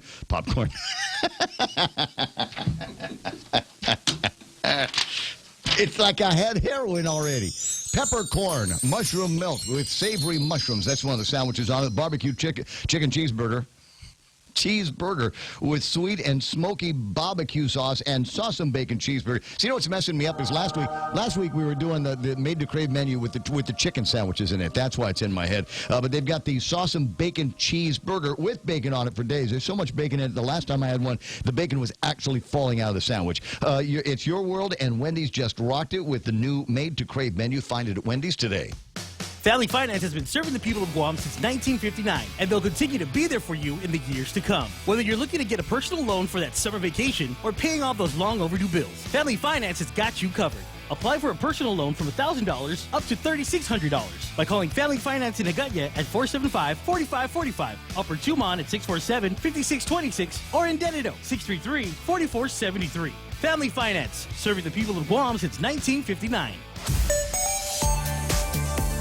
And taking a look at the traffic gizmo on Right Now Traffic, I see that there's slowness in the usual spots. There's a little bit of a backup over where Isengsung Road hits Route 3 and over by GRMC and just before Fatima Street on Marine Drive. It's really small. A little bit along Marine Drive up in Dededo Jigo area, but very, very small. And coming down into town around the ITC intersection is a little bit of a buildup. It's very short. A bit longer at the front gate of Naval Station. And looking around, I don't see much else. A bit of slowness in Jotnia, but traffic moving well this morning on this morning commute at 7:39. On Right Now Traffic. This is Ronnie. Ronnie is about to break his piggy bank. Come on, piggy bank. Ronnie wants to upgrade his smartphone. And this piggy's gonna help me. If Ronnie had signed up for GTA's handset payment option, he could have selected a new smartphone with an affordable monthly plan. I could have what? Exactly. Sign up for HBO at GTA and don't break the bank. I'm sorry, piggy bank. Terms and conditions apply. GTA, we start with you.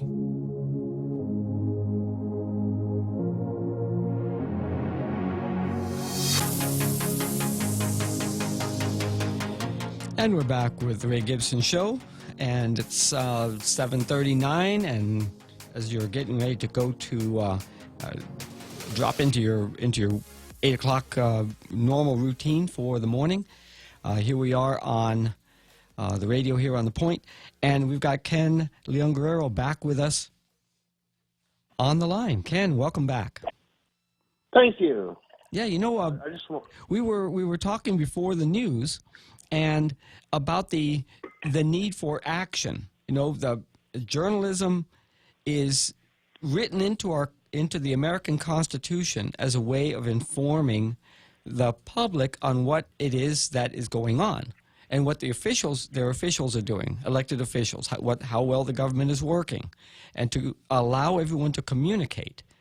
And now we've got talk radio, and we've got newspapers and social media, and the information is out there. But where's the action? Where is the improvement in the way that we hold our officials accountable? That is really key, and that's where we kind of left off, isn't it? Yes, it is. And what I wanted to do is, we're talking about here is Guam is unique. We're a U.S. territory. We're out in the middle of nowhere. We have a very, very small and compact and, I want to say, borderline dysfunctional economy. And I say that because so much of our economy is government. When you look at the GDP, 2/3 of the GDP for the island of Guam is government expenditures. So there's a lot of dependence by the people on the government, not just for goods and services, but for employment as well. Mm-hmm. And because our people are economic hostages, in other words, it's not easy for them to move where the work is, everyone's afraid. And I run into that on a daily basis. People are afraid to stand up, afraid to take positions because they're afraid of losing their job and not being able to get another job because they're on the wrong side of the powers that be. Mm-hmm. And as long as we're stuck in that situation, as long as we have people who are afraid to stand up, speak up, or, testify.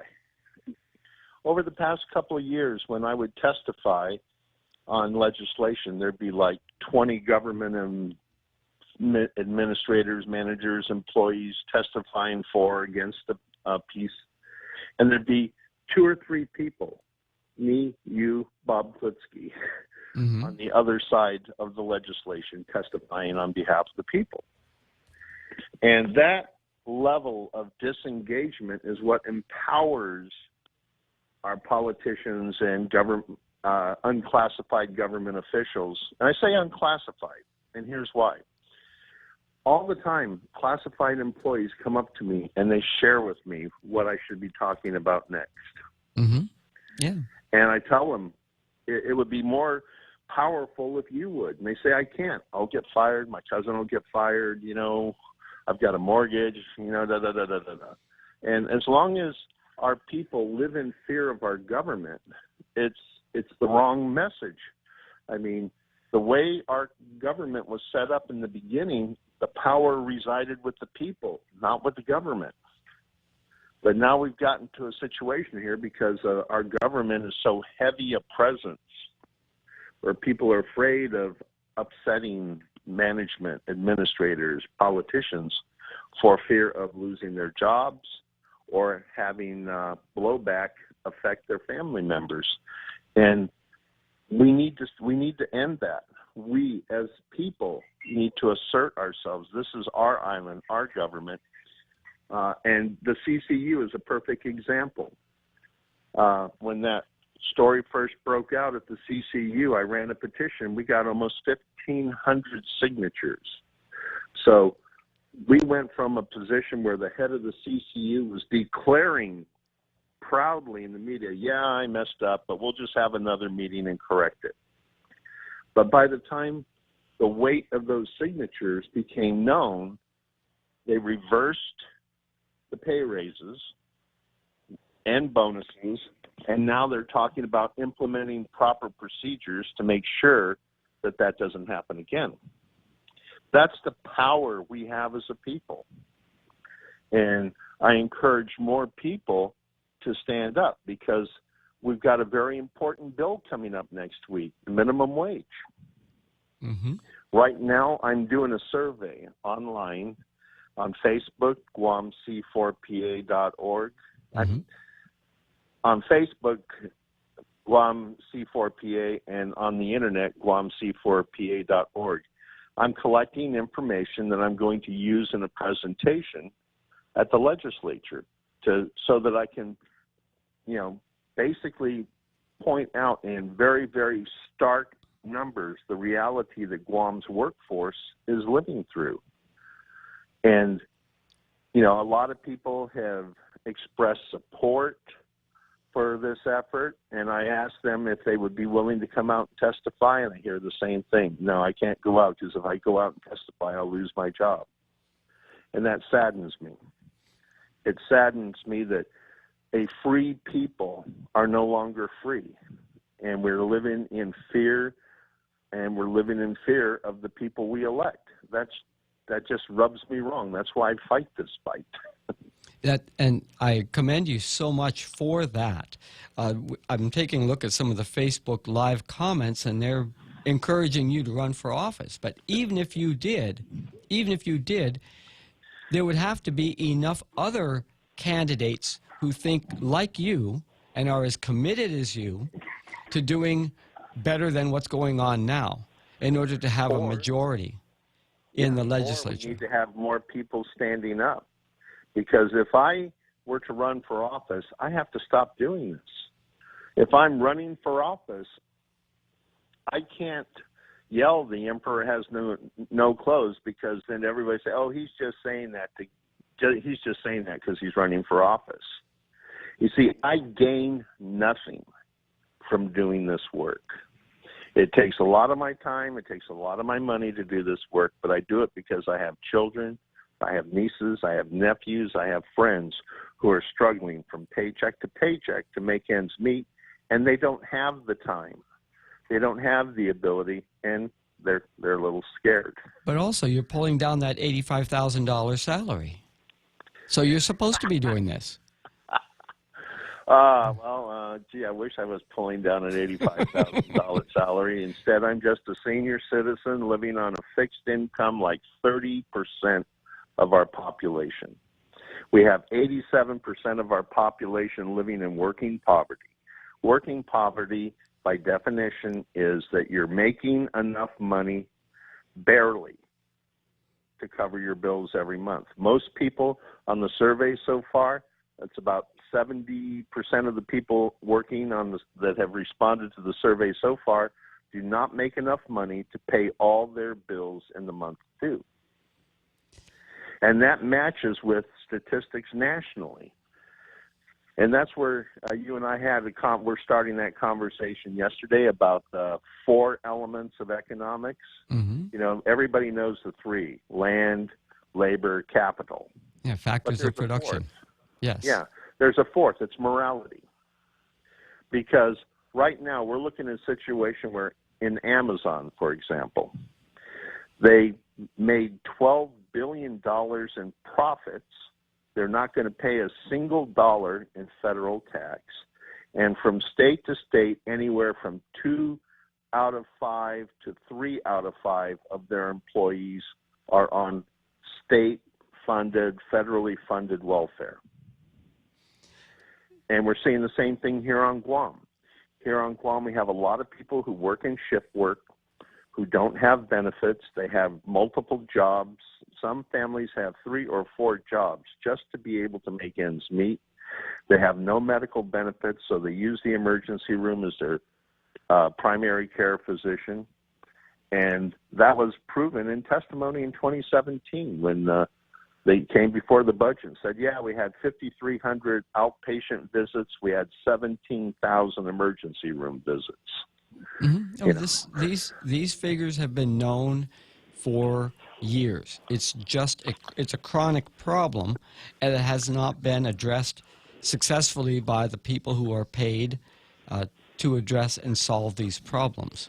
And that's why we're here talking about it, and that's why you're ramped up to do something about it. But it just impresses me that we've got a legislature that we spend $8 million a year on, and they haven't quite figured out how to get the information themselves. And in the course of a 2-year term, they can't seem to get the information they need in order to force the administration to change the same old. Now, can we continue this? I'm going to be here for the balance of the week, and we'll continue this as we approach the hearing next week. But right now, definitely, I'd like to get Bob Klitzkie on to talk about his latest and greatest prohibition of procuring an abortionist act of 2019. Here's another guy who's living on a fixed income, and he's got time to do what he can, but he's not paid to do it, and he's going toe-to-toe with the powers that be and challenging them to actually keep up and like you are. Oh, definitely. Definitely. I look forward to hearing this. Okay, so let's go ahead and we are going to pick this up, our conversation up, very, very soon. But let's get on to hear from Bob Klitzkie right now. Thank you very much, Ken, for the call. And Bob, are you there? Here I am, Daryl. Oh, man. Big as life, twice as ugly. Well, you know, we should put a picture up. Do you have a picture? Anyway, we have you on the phone, and I love the headline. I've been enjoying your show since you were talking about this issue back on Friday during the time of the demonstration.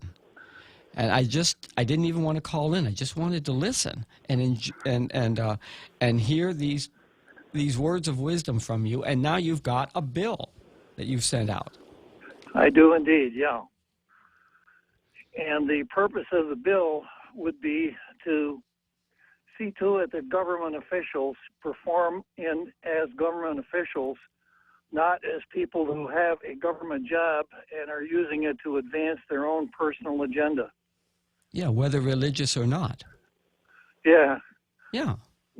Exactly. I was flabbergasted. How is it that public officials don't seem to be guided by the black and white of the policies that are their reference materials for how to do their mission?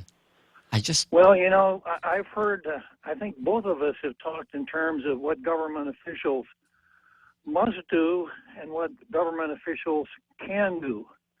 And oftentimes because you can do something doesn't mean that you must or that you should. Mm-hmm. So with respect to the governor and Jane Flores, there isn't anything that stops them from doing what they're doing now, which is going out and searching for an abortionist for the island to handle this horrible emergency that we found ourselves in. There hasn't been an abortion reported on Guam for the last year. So, you know, we can't let that go. Well, you know, it wasn't, there's no reported, but they may have been for medical reasons.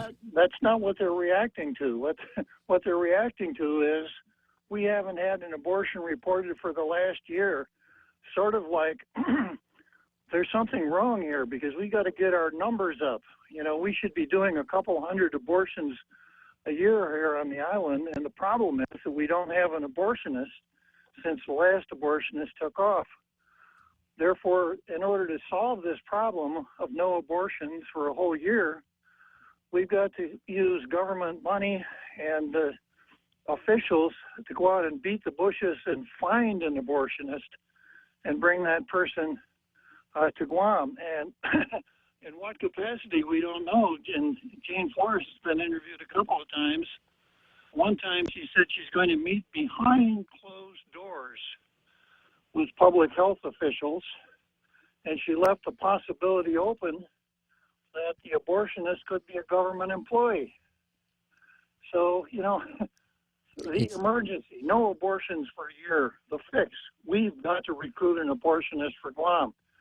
And as I pointed out in my draft legislation, the public policy of the island, as far as we know it, as far as it's been revealed to us, is extremely anti-abortion. That's Public Law 20-184, which was found to be unconstitutional, but that statute, those statutes in that public law have never been repealed. So they still stand for what it is that 21 elected representatives of the people voted for.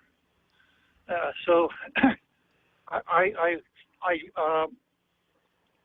don't want to sit still and let a couple of government officials use their positions to advance something that apparently is personal agenda as opposed to carrying out the wishes of the people or the public policy of the territory, Daryl.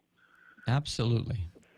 Absolutely. This is and they're not using the same amount of effort to get a medical examiner. Yeah. Which we really need in order to have orderly enforcement of our criminal laws. Exactly. So if if the governor and Jane Flores were to spend some time on that, helping out that apparently non-functional board of medical examiners for the medical examiner, then maybe we would get somewhere. Mm-hmm. But once again, for a public official to use, I was going to say his or her office, but I know better now, Daryl, to use their office, right? Yes. I gotta appear like I'm a wokester sometimes to advance their religious agenda. Even in this case, it's a secular agenda, an anti-religious agenda. Just doesn't sit very well with me, and I'm hoping that those members of the legislature who have strong moral feelings on this will come out in support. It's not necessarily the language in that bill, but certainly the concept advanced. And, during campaign season, there were some senators who just dodged this question like it were, as if it were a bullet. And this is the time for people to stand up and be counted. Well, when you were saying about the head of Bureau of Women's Affairs meeting behind closed doors, the image I got were the doors at Gita, because in fact what we're talking about is requesting for a private professional individual to come out and create a business. And if it's going to be government employment, like you were saying, opening up a position within our government hospital to or at public health in order to perform this service as a function of our government in violation of stated policy. And just if an abortionist wants to come to Guam, wherever the American flag flies, you have a freedom of movement. If an abortionist wants to come to Guam, I guess that would be their call.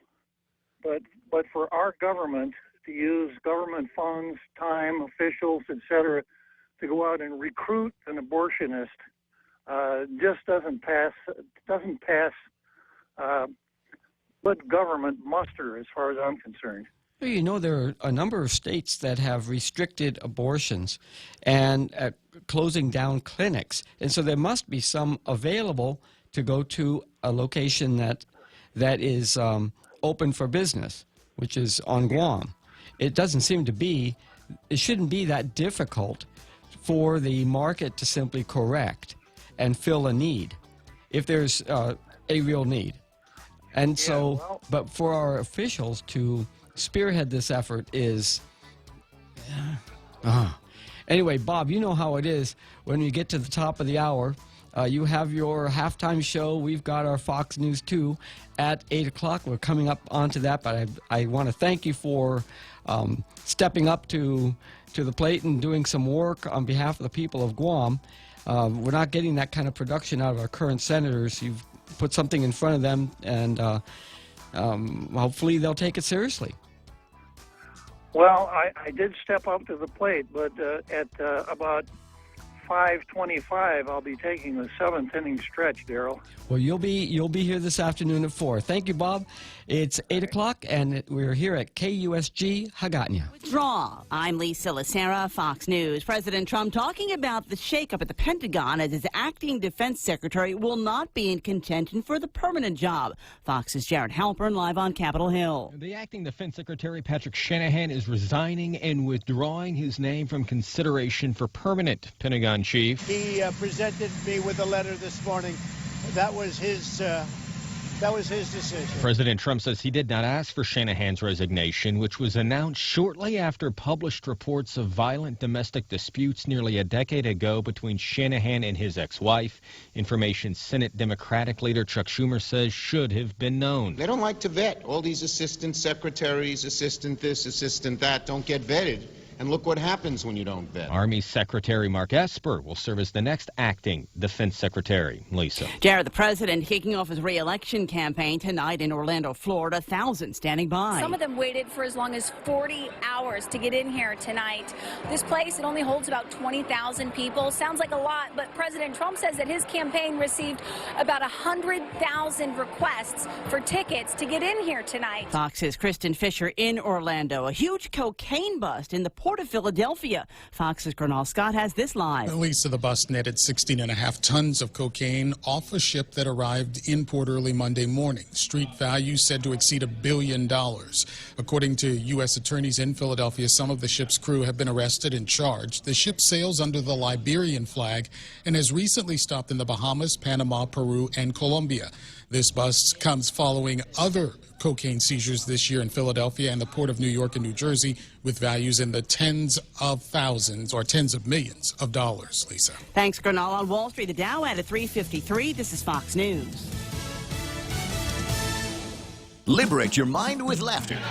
Budweiser presents Hypnosis Comedy coming to Guam Liberation Weekend. Half a day, Guam. I am comedian hypnotist Rich Guzzi, and I can't wait to see you July 20th and 22nd at the Sheraton Laguna Hotel. With local comedy legend Frank Rios opening the show. $25 general admission, $35 for VIPs. Tickets on sale at 76 Circle K stations and at Coffee Slut. Special thanks to Community First, the Guam Daily Post, Delta Tires, Tri-Vision, and Choice Broadcasting. You will have the time of your life. Liberate your mind with laughter is a GSPN production. When your family needs medical care, how often do you find the need to visit multiple clinics? When a child has a serious ailment, do you find yourself meeting a medical provider only to learn you must go somewhere else for testing? At the FHP Health Center, you can find multiple specialties and testing services under one roof. And if your family needs urgent care, FHP is there for you with convenient weekday, evening, and weekend hours. Voted the island's best clinic and Pica's Best 2 years in a row. FHP, our island, your clinic. Learn more at fhpguam.com. As tensions with Iran escalate, the nation's top diplomat meets with military leaders at U.S. Central Command. Secretary of State Mike Pompeo says the additional troops are being sent to the Gulf region as a deterrent to Iran's aggressive behavior. Pompeo spoke to reporters after meeting with military commanders at MacDill Air Force Base in Tampa. President Trump does not want war, and we will continue to communicate that message while doing the things that are necessary to protect American interests in the region. The Trump administration says Iran attacked 2 commercial tankers in the Gulf of Oman last week. Iran denies involvement. In Washington, Rachel Sutherland, Fox News. A new federal study finds pot use during pregnancy has doubled among U.S. women and is most common during the first trimester. Some studies have linked marijuana use during pregnancy with increased chances of premature birth and low birth weight. A growing call to prosecute those who vandalized a mural of a famous heavyweight boxing champ as a hate crime. The Kentucky chapter of the Council on American Islamic Relations, known as CARE for short, is making this demand after finding out the words racist and homophobe were among words scribbled onto Muhammad Ali's portion of artwork known as the Kentucky Rushmore in Louisville. A nearby business spotted the vandalism about a week ago. The mural features Ali and other state icons like Abraham Lincoln. The graffiti showed up after the city celebrated Ali Week. In a statement, CARE says we must continue to stand up and loudly say no to hatred and division. Ken Duffy, Fox News. A century-old tree with a long trunk and bushy branches that some believe was the inspiration for the fictional trees in Dr. Seuss's The Lorax has fallen in a park in San Diego. Officials now investigating why the Monterey cypress came down. They say it wasn't dead and was in generally good shape. Local legend has it that the tree inspired Dr. Seuss, who lived nearby, but there's no real evidence to back that up.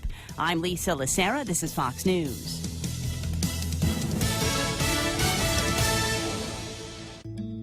In illness and in wellness, Calvo's Select Care is health care that is there for you. That's why over 80% of the Guam medical community places their trust and insures with us. We offer our members wellness and fitness programs for a healthier lifestyle and provide a comprehensive medical network on and off island to help members from unexpected illnesses. Contact Calvo's Select Care today for more information. Valley Finance has been serving the people of Guam since 1959, and they'll continue to be there for you in the years to come. Whether you're looking to get a personal loan for that summer vacation or paying off those long overdue bills, Valley Finance has got you covered.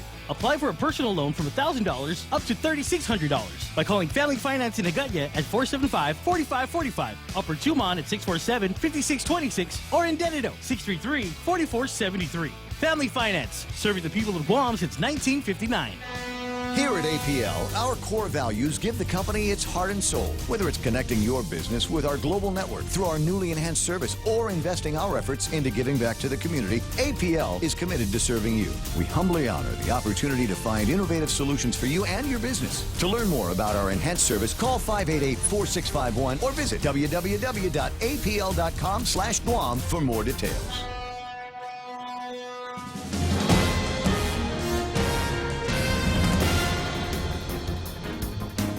Half a day and good morning, Guam. News time here at The Point is 7 minutes past 8 a.m. this Wednesday morning. I'm Kevin Kerrigan. Here's a look now at some of the top stories from the Guam Daily Post. Revenue Tax Director Daphne Shimizu presenting her spending plan to the legislature's Appropriations Committee during a budget hearing at the Guam Congress building yesterday. However, Senator Sabina Perez, who oversees the department, said it was not sufficient, and she urged Shimizu to submit a supplemental budget to provide more funds for tax collecting initiatives. Revenue Tax is asking for $14.8 million in the 2020 spending year, a $3.3 million increase over the current year's budget. Shimizu said the increased funding would be used to conduct a $2 million revaluation of real property on island, which by law must take place every 5 years. $300,000 would be spent to hire an in-house tax attorney. Another $168,000 would be used to buy 80 new computers. 3/4 of the computers in use at Revenue Tax, said Shimizu, date back to 2007, and they're still running the Windows Vista operating system. However, Senator Perez observed that the budget is maintaining the current system at Revenue Tax, not improving the system of tax collections. She said focusing on implementing the tobacco stamp law and collecting from bed and breakfast operators should be the priority. She estimated that full implementation of the stamp tax law could bring in an additional $25 million in revenue to Gov Guam. In related news, Senator Perez is calling for an independent private audit of tobacco tax collections after a wholesaler submitted evidence to her office that they're paying an overwhelming majority of the tobacco tax, even though their company has less than half the market share. During that budget hearing yesterday for the Department of Revenue Tax, Perez said, "We've been approached by one of the wholesalers who provided documentation showing that the amount of tobacco taxes they contribute is about 80%, while they have only 50% of the market share." When contacted after the hearing, Senator Perez explained that if there's another company that has an equal market share, they should be paying an equal share of the taxes. That's not the case, said Perez. Revenue Tax needs to step up its enforcement. She declined to name the wholesaler who came to her office.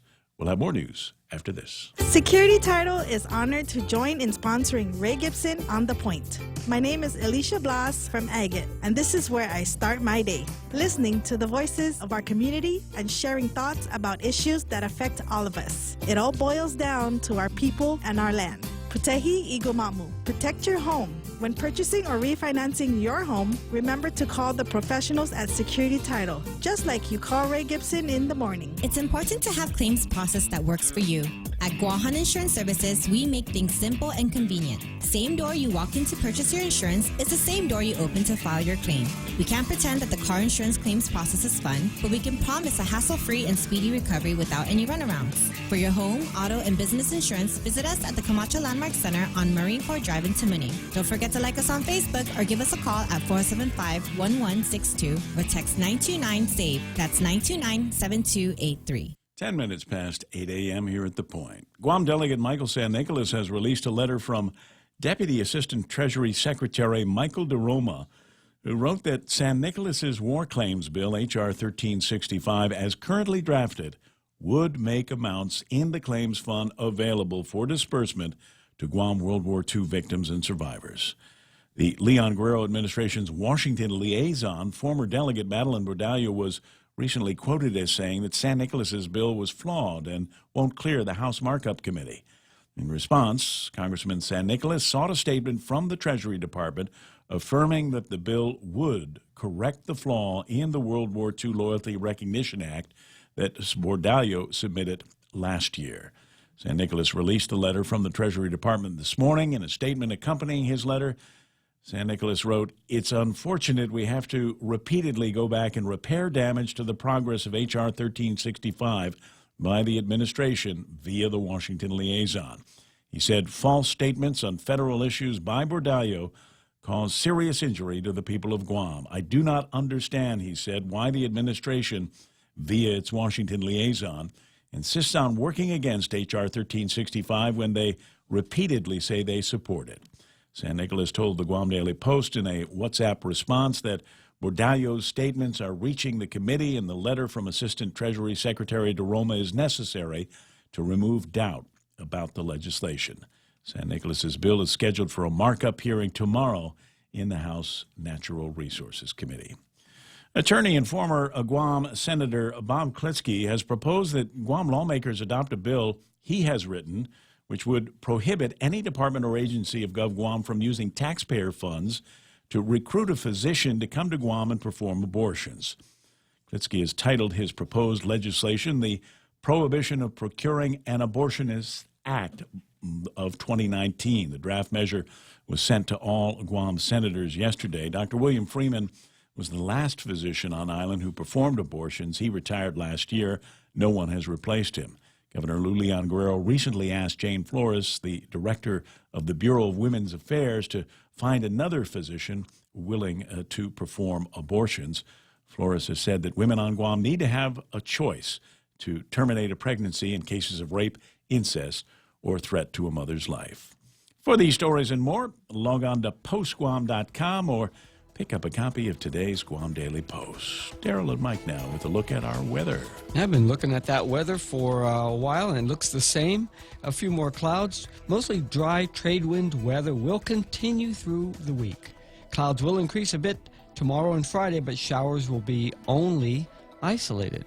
Yep, and we'll show you why that has been put into the forecast here in just a second. Let's go ahead and switch on over to the radar. It has been refreshed. Again, more showers to the west than to the east, but we're seeing some starting to fire up to the east as well. Looks like a pretty good chance you'll see a shower or two in the late morning hours. Maybe not until noon, though. They say it should clear up right around noon as some of these clouds move through. What's going on out there right now is that we've got a bit of an upper level low pressure area that's coming on through, and if you're looking at the visuals here on the satellite, you can see a bit of a spin in the clouds. Let's run it back to the radar real quick, because you can also see that spin if you look very closely. You can see how the clouds to the west of us are actually kind of moving down to the southwest, and the ones to the east of us are actually just kind of holding their own, coming to the east, some of them even maybe moving slightly northeast. Yes. And this is indicative of just a weak circulation in the atmosphere, and of course counterclockwise circulation is low pressure. This is in the upper levels of the atmosphere, so that enhances our chances for thunderstorms, but not necessarily just regular rain. We don't have a whole lot downstream in terms of seeing any significant rainfall, at least today. The reason the Weather Service has started to talk about more clouds for tomorrow and Friday is this bit of cloud cover down to the southeast. You can see some of that is starting to extend up north of the 10 degrees north parallel. And so as that moves westward, that may affect us over the next couple of days. Again, not sure if it's going to enhance our rain chances, but it will definitely enhance the cloud cover. So that'll be okay to be a nice break, a nice change for things. And we could sure use the rain. Yes, we can. We can enjoy the rain, but in the meantime, we can enjoy mostly cloudy skies this morning, becoming partly cloudy afternoon. Only isolated showers expected. East winds 10 to 15 miles per hour, decreasing to 5 to 15 miles per hour this evening, just like yesterday, with highs like yesterday around 90 and lows expected tonight near 79 degrees. Sunrise this morning and about the same tomorrow morning. 5:54. Sunset this evening. Expect the sun to go down at 6:49. And that is weather here on The Point. If you're driving, chances are you'll need gas soon. And by the growl in your tummy, a trip to the grocery store too. But don't just buy gas and groceries without getting double miles.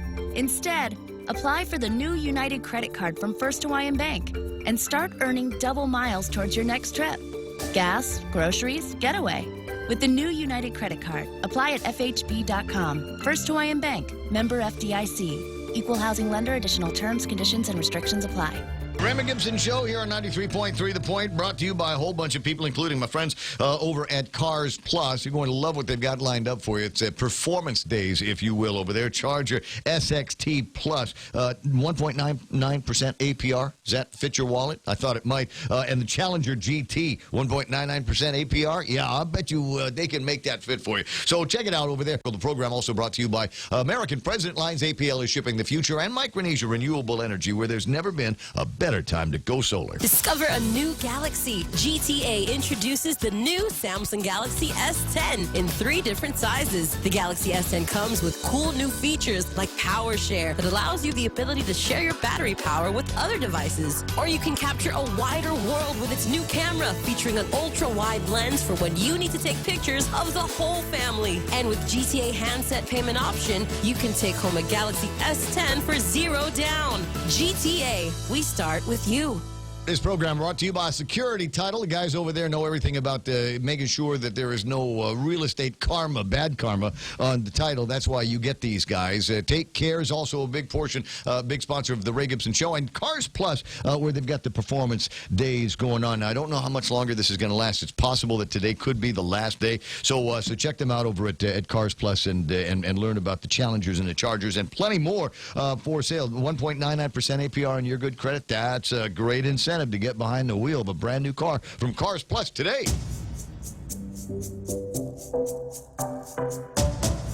Any speaker, anytime. The Ray Gibson Show. Call now, 888-TALK. That's 888-8255. Welcome back to the Ray Gibson Show. I'm Darrell Taggarty, sitting in for Ray Gibson this week.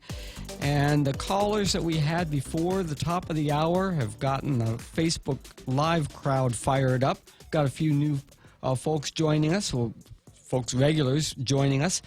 Chris Chip is online with us, and also Andre Bainham.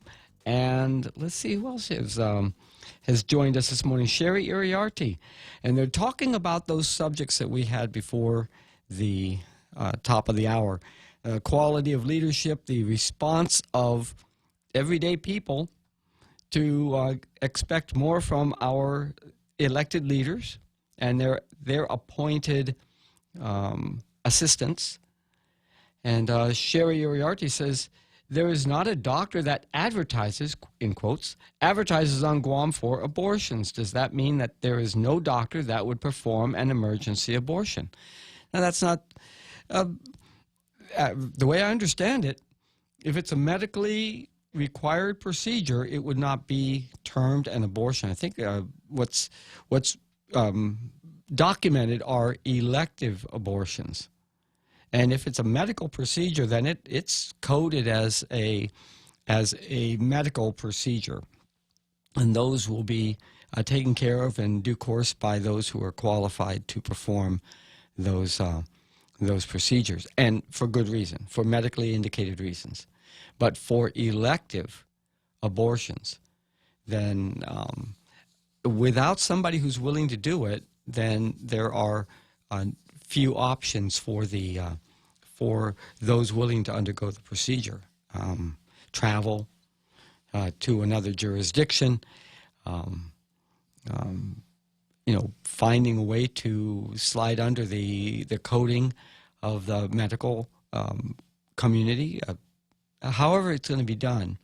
Unfortunately, these have historically fallen back to imaginative ways to get this done. So, it's a serious DIY matter. approach, which is almost always results in damage or sometimes even death. Yes, and it's one of the outcomes that we're trying to avoid by addressing it medically and through civil organization, and not as a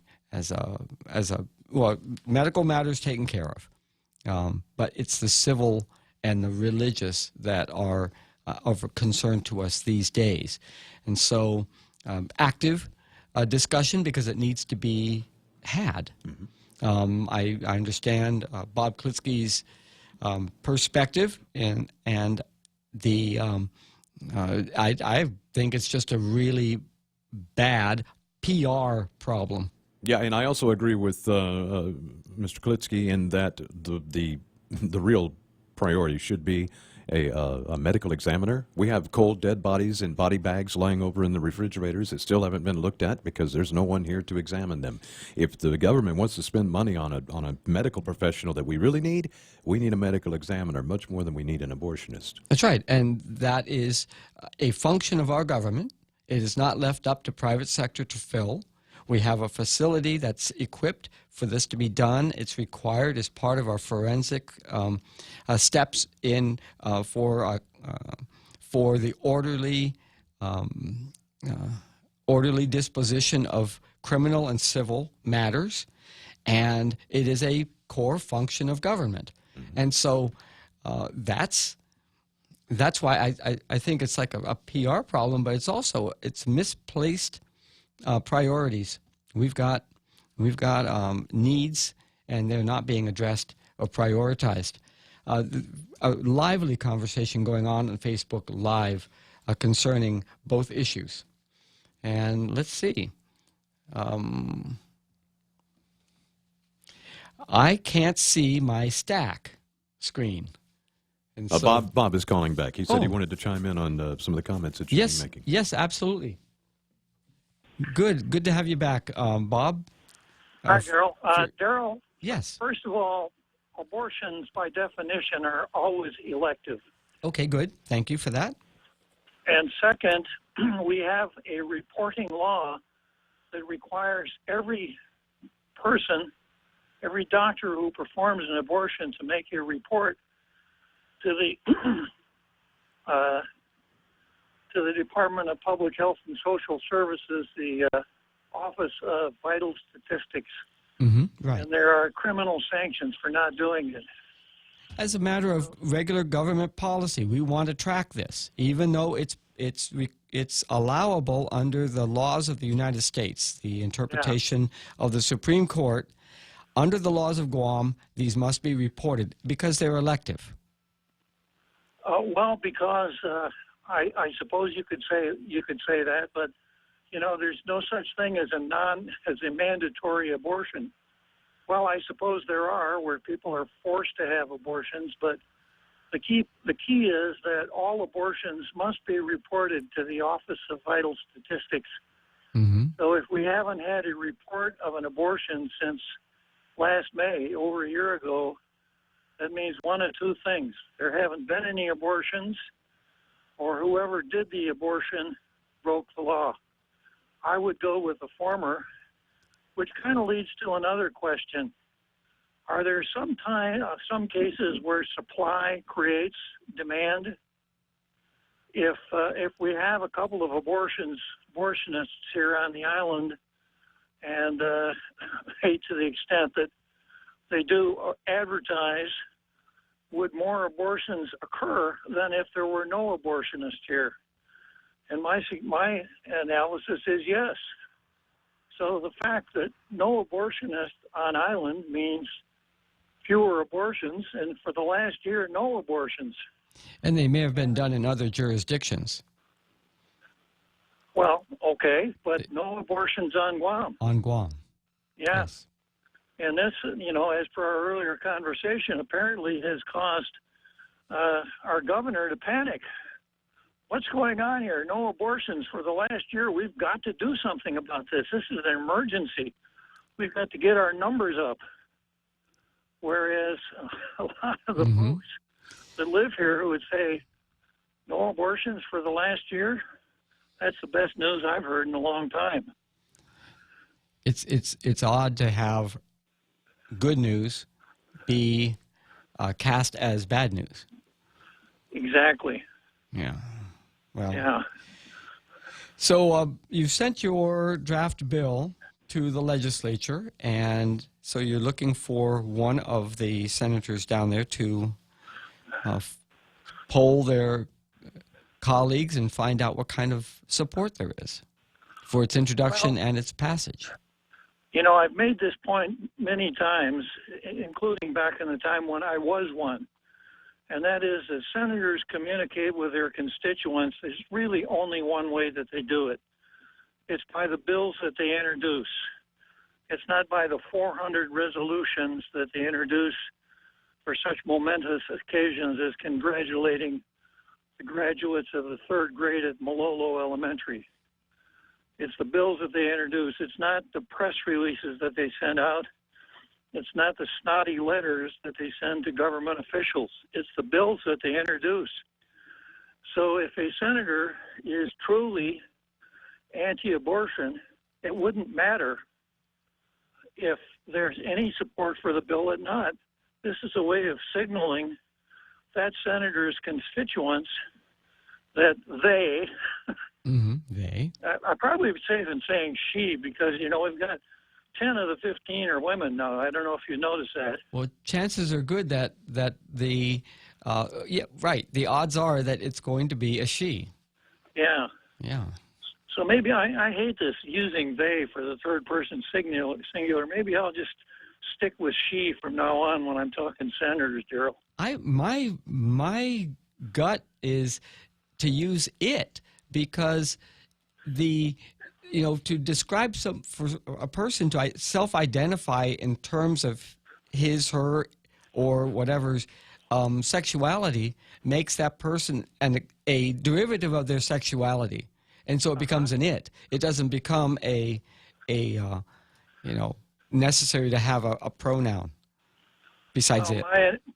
My approach when I first heard this, they as a third person singular, I saw a person at McDonald's and they were ordering coffee. My first reaction was the person ordering coffee Siamese twins? Because you used a plural pronoun. Yes. But then, of course, I had to catch myself there because that's politically incorrect and say, was the person ordering coffee conjoined twins? But this whole conversation just tells you where a certain group in our country is trying to lead us down this wokester trail, you know. Rainbow flags all over the place. Abortion on demand, just not, I don't think these are healthy signs coming from our government. Well, we know that there's going to be evolution in society, and there's going to be evolution in language, and we know there's going to be evolution in government, but, we all have a say on this, and sometimes these changes happen at speeds and in directions that we don't necessarily agree with, or we would prefer a different way of handling it, and that's why we've got politics and involvement and communication and free speech and freedoms, all the freedoms that we've come to, that we were blessed to be born with. You didn't mention tall tales, Daryl. Oh, but tall tales is an important part of the access to the information that you need to make an informed decision. Tall tales at 4 o'clock from 4 to 6 on weekday afternoons right here on The Point. That's it. Man, I'm looking forward to your show this afternoon. Okay, Daryl. We will continue this at 4 o'clock this afternoon and enjoy your show. Thank you so much for calling us back, Bob. Okay, Daryl, you're welcome. So long. And that was Bob Klitzkie. And at 8:29, it's time now for headlines from the Guam Daily Post with Kevin Kerrigan.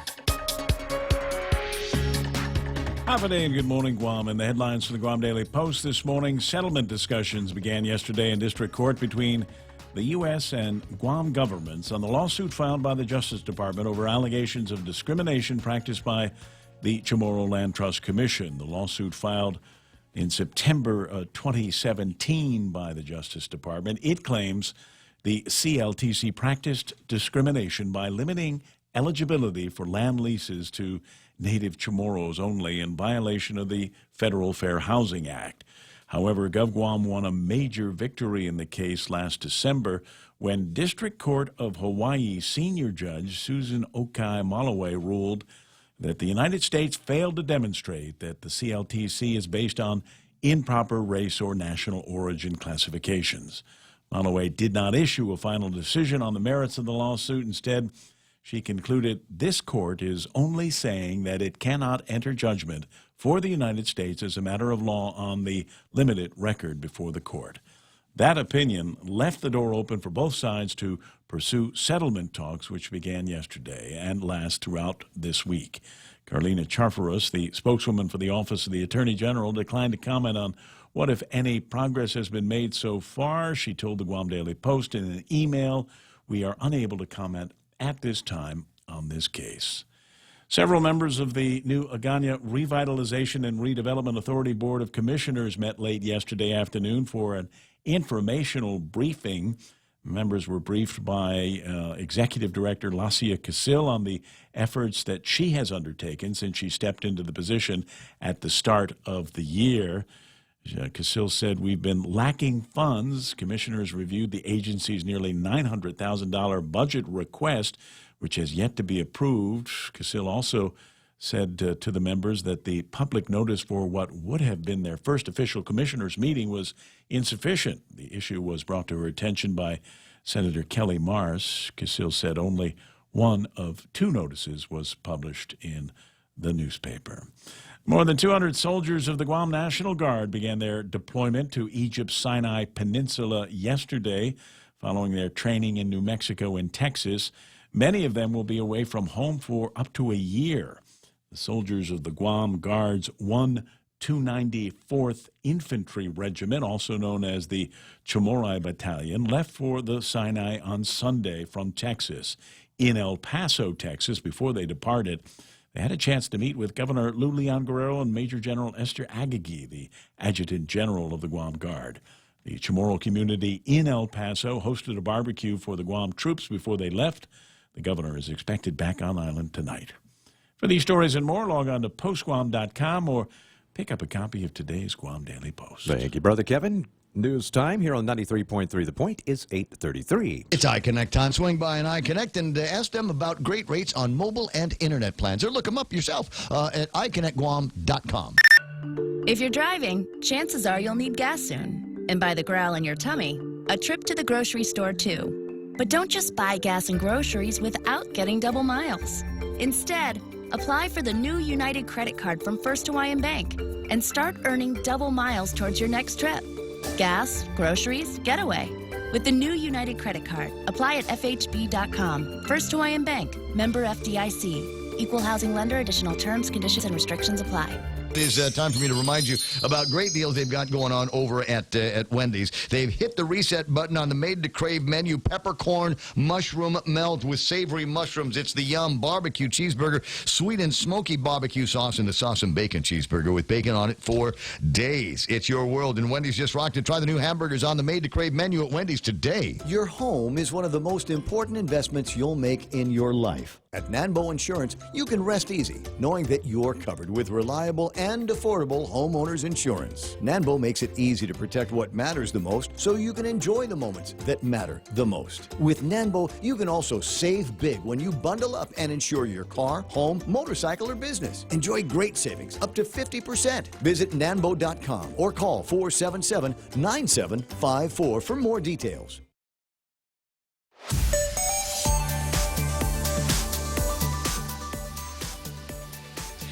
And right now, traffic, taking a look at the traffic gizmo here, and it looks like everything's pretty good. Backgate to Anderson is a little bit of a slowdown, a little bit at the GRMC at the Route 1 and Route 3 intersection, and a little bit just, let's see, where Fatima Street is on Route 16. And down into Mooning, a few places near the Shell Station across from GPO. On Chalon San Antonio, a little bit of a backup in the Jonia. No, this is Jonia. This is no, in Mingilao. Okay, in Mingilao, over by UOG, the entrance to UOG. and at the front gate of Big Navy. But besides that, traffic moving nicely. Be careful and enjoy your commute this morning. At 8:35, that's Right Now Traffic. Hey, welcome to this Subway ad for the new club collection. How do you want it? I'll take a book club. Absolutely. So, last week we sunk our teeth into Subway's meaty new release, the Steak Club. I didn't finish it yet. Oh, not again, Sandra. This week, it's the new Southwest Chicken Club, also by Subway. No spoilers, but there's a tasty twist. Jalapeno cheddar bread and guacamole? Sandra, get out. Subway, make it what you want. Good ending. Limited time only at participating restaurants. So what's the deal? Are you still paying for the right to have your checking account at your bank? Well, at Bank Pacific, we think it's our privilege, not our right. That's why we offer My Green Free Checking, where your monthly maintenance checking fees are zero. That's zero. And it comes with a free Visa check card and monthly green e-statements. My Green Free Checking. Bank Pacific today. Because having you as our customer, that's our privilege. Bank Pacific, where others put branches, we place roots. Equal housing lender, member FDIC. Viva Bank Pacific.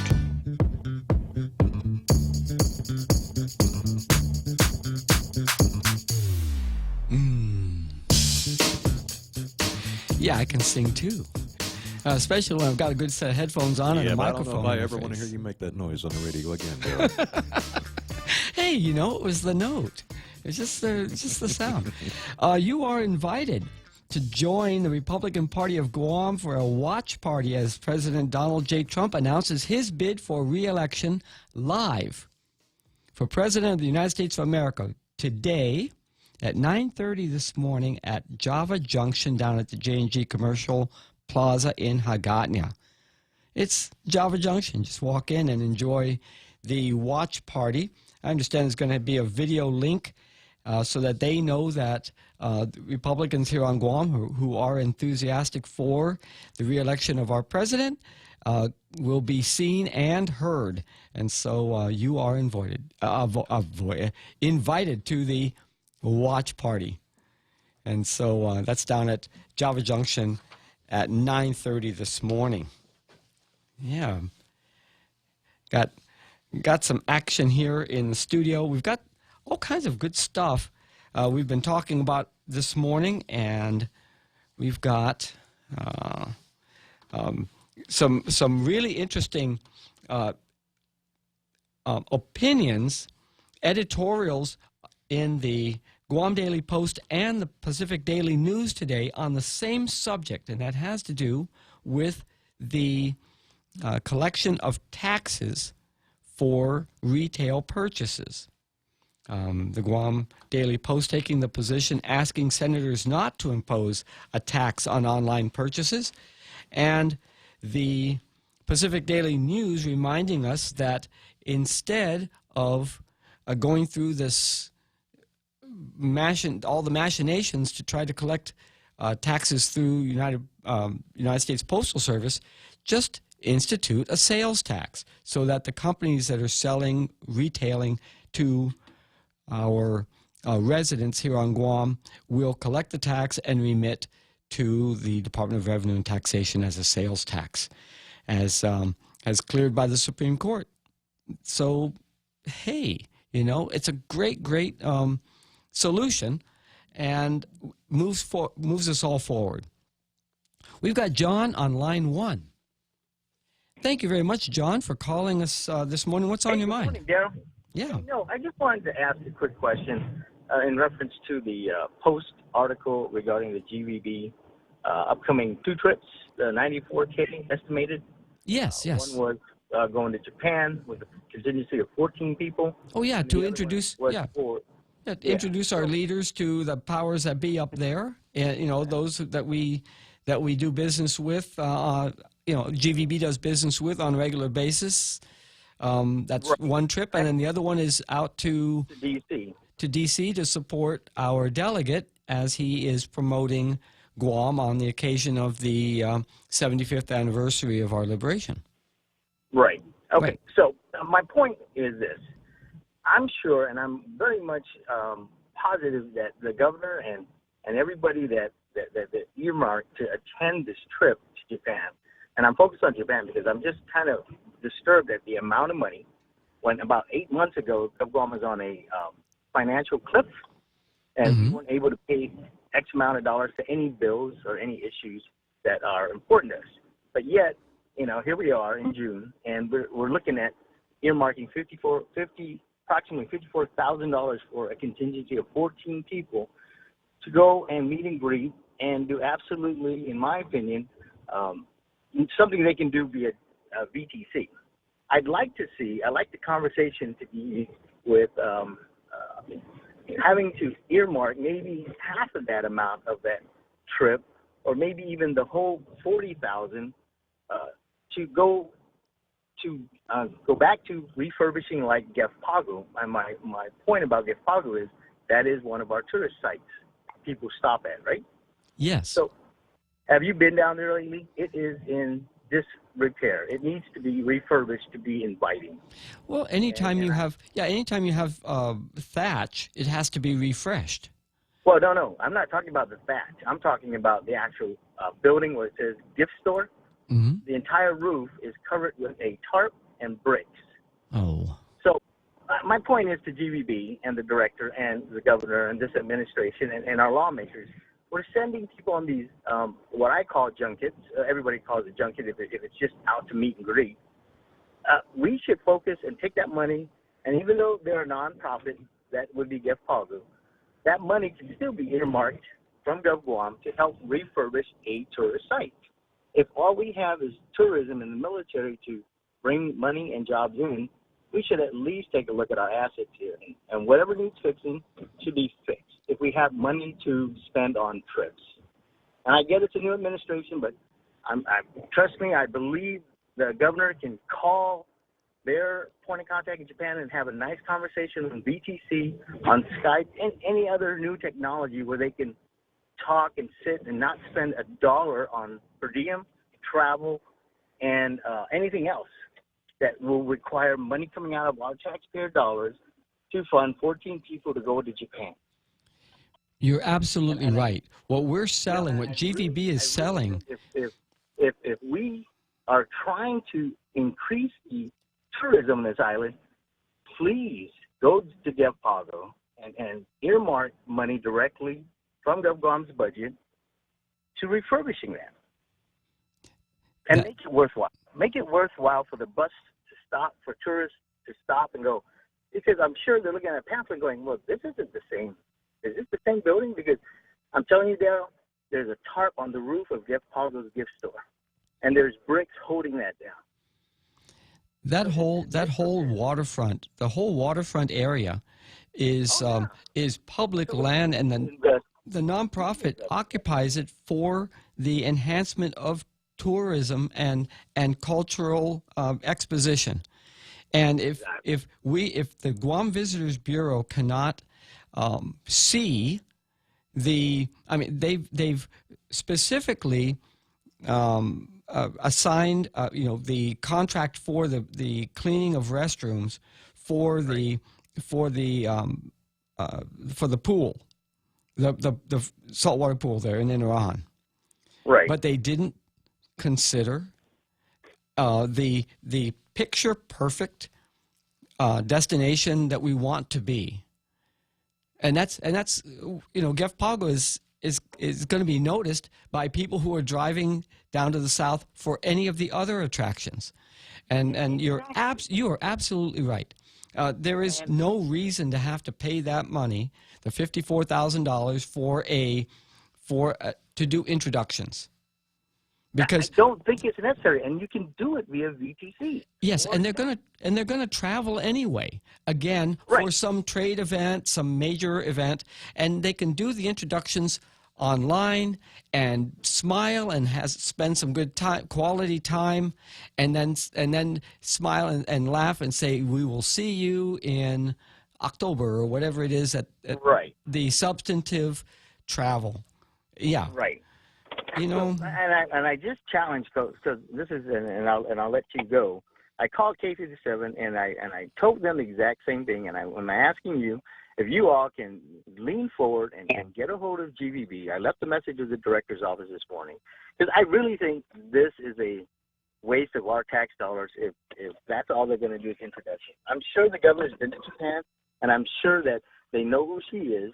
I don't understand why we need to take a legislative body to attend this trip. And I don't understand why GVB needs to send their employees when they already should have connections with the people there. Granted, some of them are new, the CEO or the president or whatever their position title is. That's fine, but all that can be done in VCC. I don't understand why the governor's administration or her staff need to attend.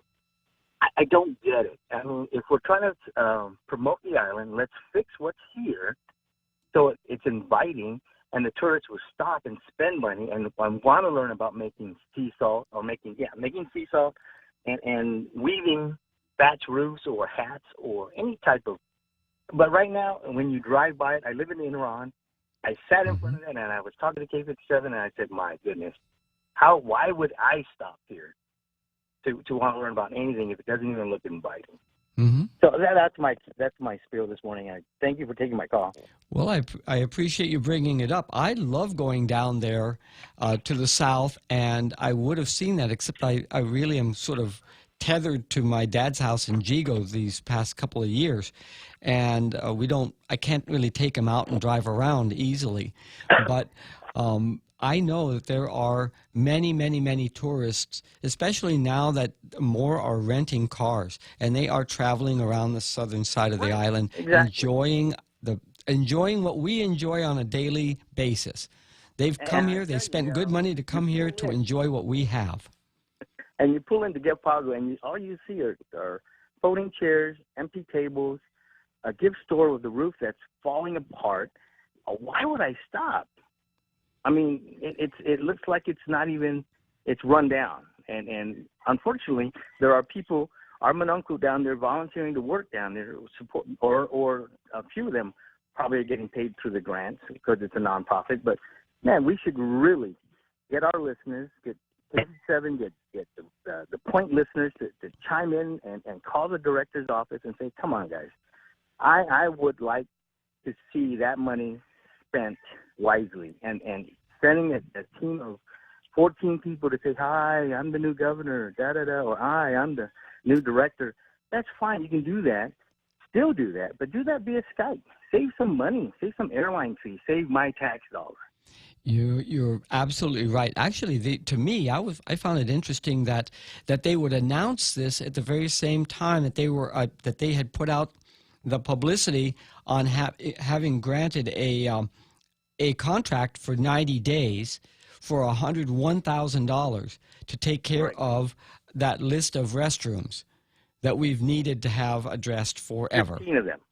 Yeah, but and yes, we appreciate that. Now we know that we need $405,000 at least. Maybe it's going to be more by the time they go through this first 90 days. But we need at least $405,000 to keep those restrooms clean for our guests and for ourselves. And our public, right. Yeah, for ourselves, because let us all enjoy the island together. Yeah, and that's exactly my point. I mean, take that money, and I'm making this a personal challenge to get a hold of the radio stations that are talk shows that can influence change by virtually bringing the subject to light and discussing it with the people that are responsible for making these decisions. They said, well, the board made the decision, they earmarked it. Well, the board can reverse the decision and disperse that money back to GovGuam and say, hey, let's give Jeff Pago a lift. That's actually why they have a board. Money. That's why they have a board, because they can act quicker than the legislature can. And they can go ahead and authorize or reprioritize those funds. They represent various members of and businesses in the community sector, and they really are conscious of the value of a dollar, and to fund a junket when they just got on track with an expenditure of $405,000 at least on an annualized basis, and let's just go ahead. We have a $53,000 we can just toss into the wind here. Yeah, no. Take that $53,000 and take it to Gift Pago and hire a team of expert Chamorro people who can make this place look good, and there's like five bodies you can hire, or you can employ, and help 5 individuals who are not employed, but they can weave the heck out of something, or they can put they can make sea salt interesting enough. Get these folks employed. But you could even have junkets right now. You could even have it be a demonstration of just how you re-roof a thatched roof. Okay, we have to make these. We have to weave, and then we have to get up there, and we have to build it, and demonstrate it, show it, and have something that we can enjoy. All of us be proud of as another attraction on Guam, which is on every time they do a survey over at GVB, they say number 1 comment by our visitors is we need more attractions. Well, there's an attraction. It's not even paying attention to it. Nobody's putting any money into it, and it's frustrating. Trust me. And I left a message with the GVB director's office. Hopefully, she'll give me a call. Well, I don't know if she will, but I challenge your listeners to at least make a contact back and just say, hey, you know what, we really need to take a look at that. Thank you very much, John, for raising this issue with us this morning, and we need more of these kinds of comments, and that's what we're here for. So we can hear from you, and we don't have all the answers, but you out there in the listening audience, you do. And so thank you once again, John. All right, have a good day. Yes, you too. And yes, absolutely.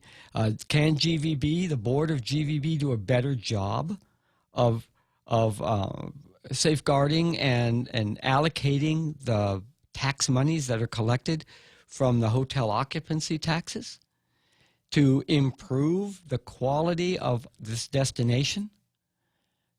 Absolutely. And that's what John's talking about. Look around and see what needs to be done and put that money there instead of a junket, because there's nothing substantive scheduled according to the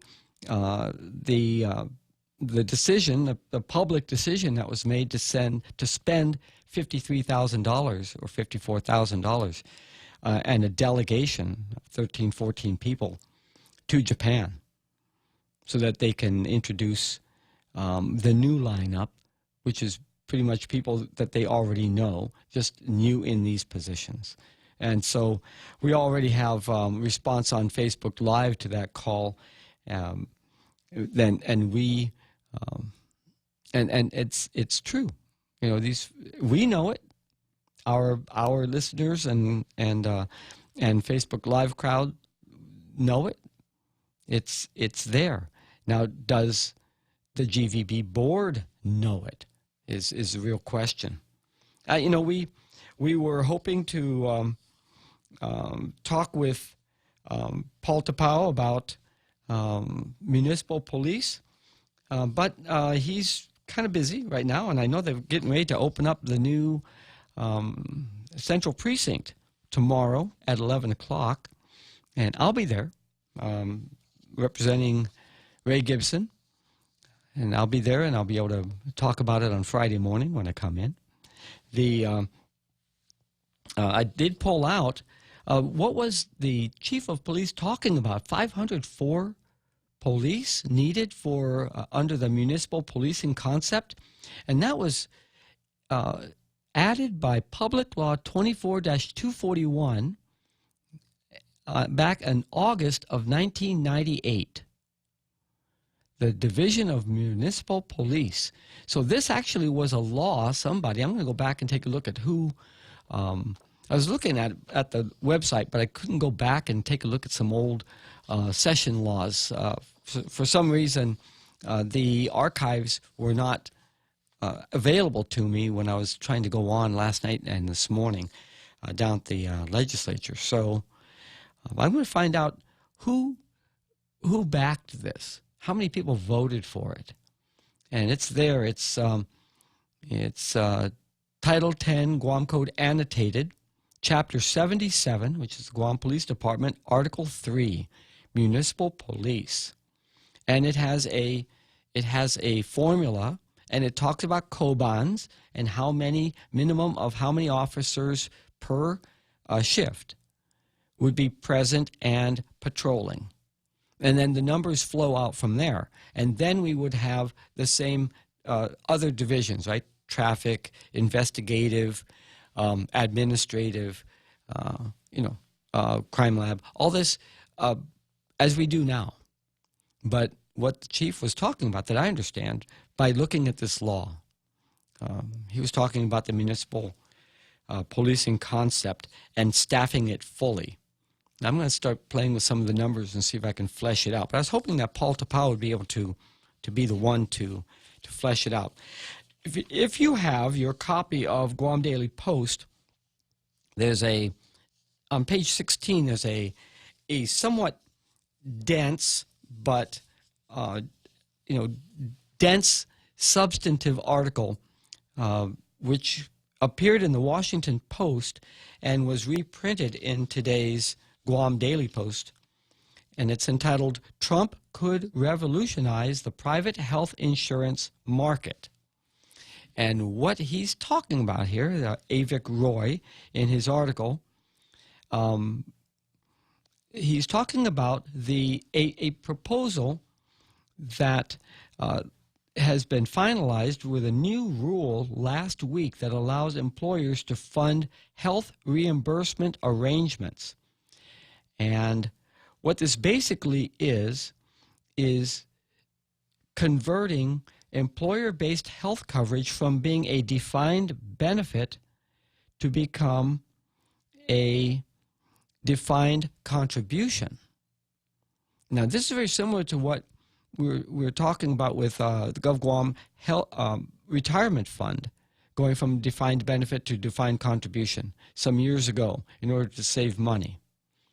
And the national administration, national federal government's administration, has now finalized a new rule to fund health reimbursement arrangements that would do this conversion. And in the article, they talk about how we're going to migrate from what we have now to some better system. And some of the details they give, as far as for the typical worker, 80% of health care is paid for through insurance. On Guam, it's around 70%. And we also have a study that, on average, hospitals charge those with private insurance 2.4 times what they charge Medicare patients for the same services. And this goes back to the fee schedules and the contracts that are signed by the Guam Memorial Hospital that is underlying the figures that we get as the public and the legislature gets as our representatives on what is needed for subsidies for GMH year to year. And it obscures the kinds of discussion we should be having, which is how do we streamline administration costs, streamline administration and streamline the cost for administration, and also keep pace with the capital needs of the hospital so we don't run 30 years and then find out that our panel is out of compliance with hospital facility standards. And so take a look at that article if you can, Guam Daily Post today on page 16, and enjoy that. I'm Darrell Taggarty. It's been a pleasure to be with you this morning. We'll do it all again tomorrow morning at 6 o'clock. Be sure to tune in this afternoon at 4 o'clock for Bob Klitzkie and Tall Tales here on The Point. It's just about 9 o'clock, and we're going to have Fox News and national programming, network programming, all the way up until 4, and then Bob Klitzkie at 4. So you guys have a good day, everyone.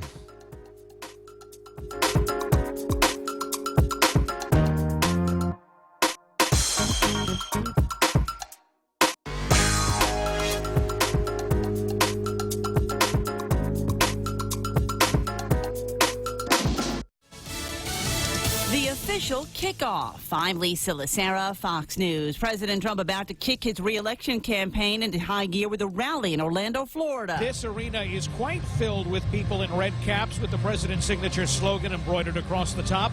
Everybody here has a favorite issue they feel the president has kept front and center. J.C. Johannes of Ormond Beach, Florida. He's done so much for the people of Florida. He's done so much for me personally. I love the fact paying less taxes, for one thing.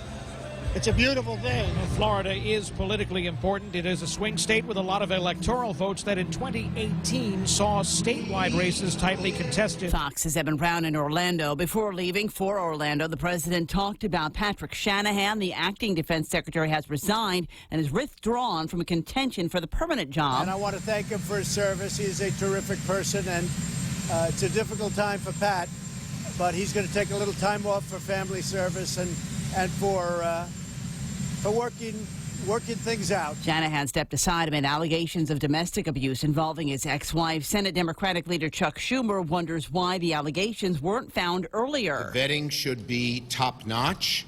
The White House has the main responsibility here because they nominated him for assistant secretary, and they didn't find it and cleared him.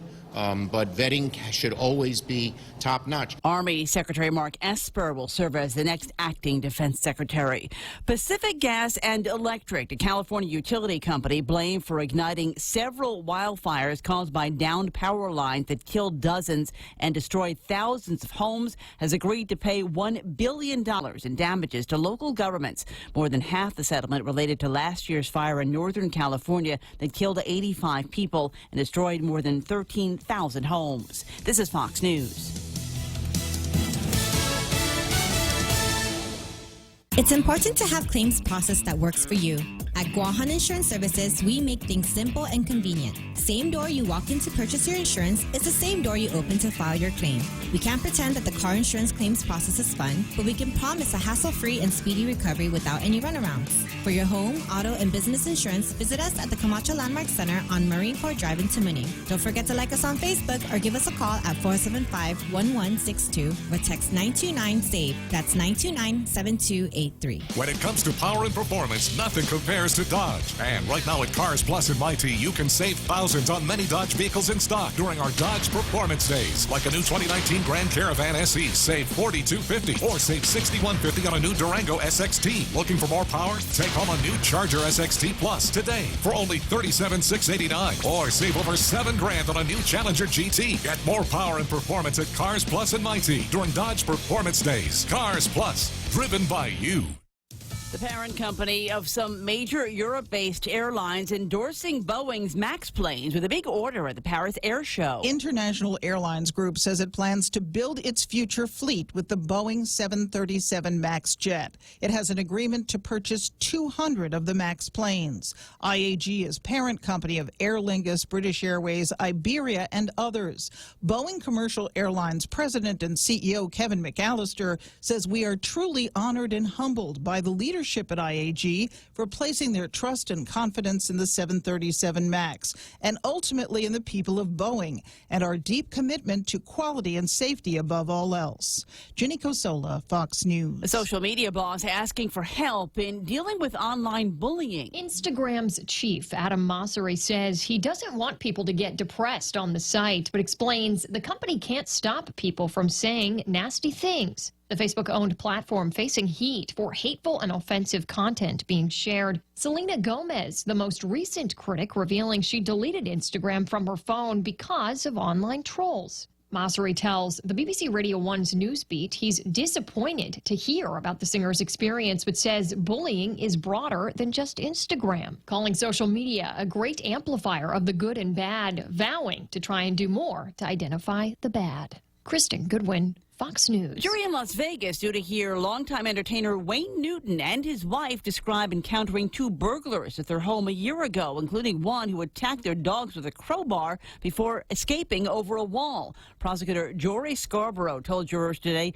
22-year-old Wesley Hosea Martin was one of those burglars and later sold Newton valuables to a coin and jewelry store. Martin's facing 11 felonies and sentencing as a habitual criminal if he's convicted. I'm Lisa Lacera. This is Fox News. Business travel just got easier. Take your data plan with you for only $10 a day to all 17 Data to Go destinations. Never worry about additional data roaming charges when you go where your business needs you. The US, China, Thailand, and so much more. Have the assurance you need to check emails, surf the web, and stay connected. Call 688-2677 today to make sure your account is Data to Go ready. Docomo Pacific. Better together. Ray Gibson Show brought to you by American President Lines. They're shipping the future. Micronesia Renewable Energy has now got battery packs that they'd love to attach to your solar system. So the next time GPA decides, or next time a cat wanders into a compound, you might not even notice. And, of course, it's Performance Days over at Cars Plus. You can find them up and mighty, and they're happy to talk to you about getting behind the wheel of a brand-new Challenger or Charger. Right? 1.99% credit, or 1.99% APR on your good credit at the good folks at Cars Plus and Mighty.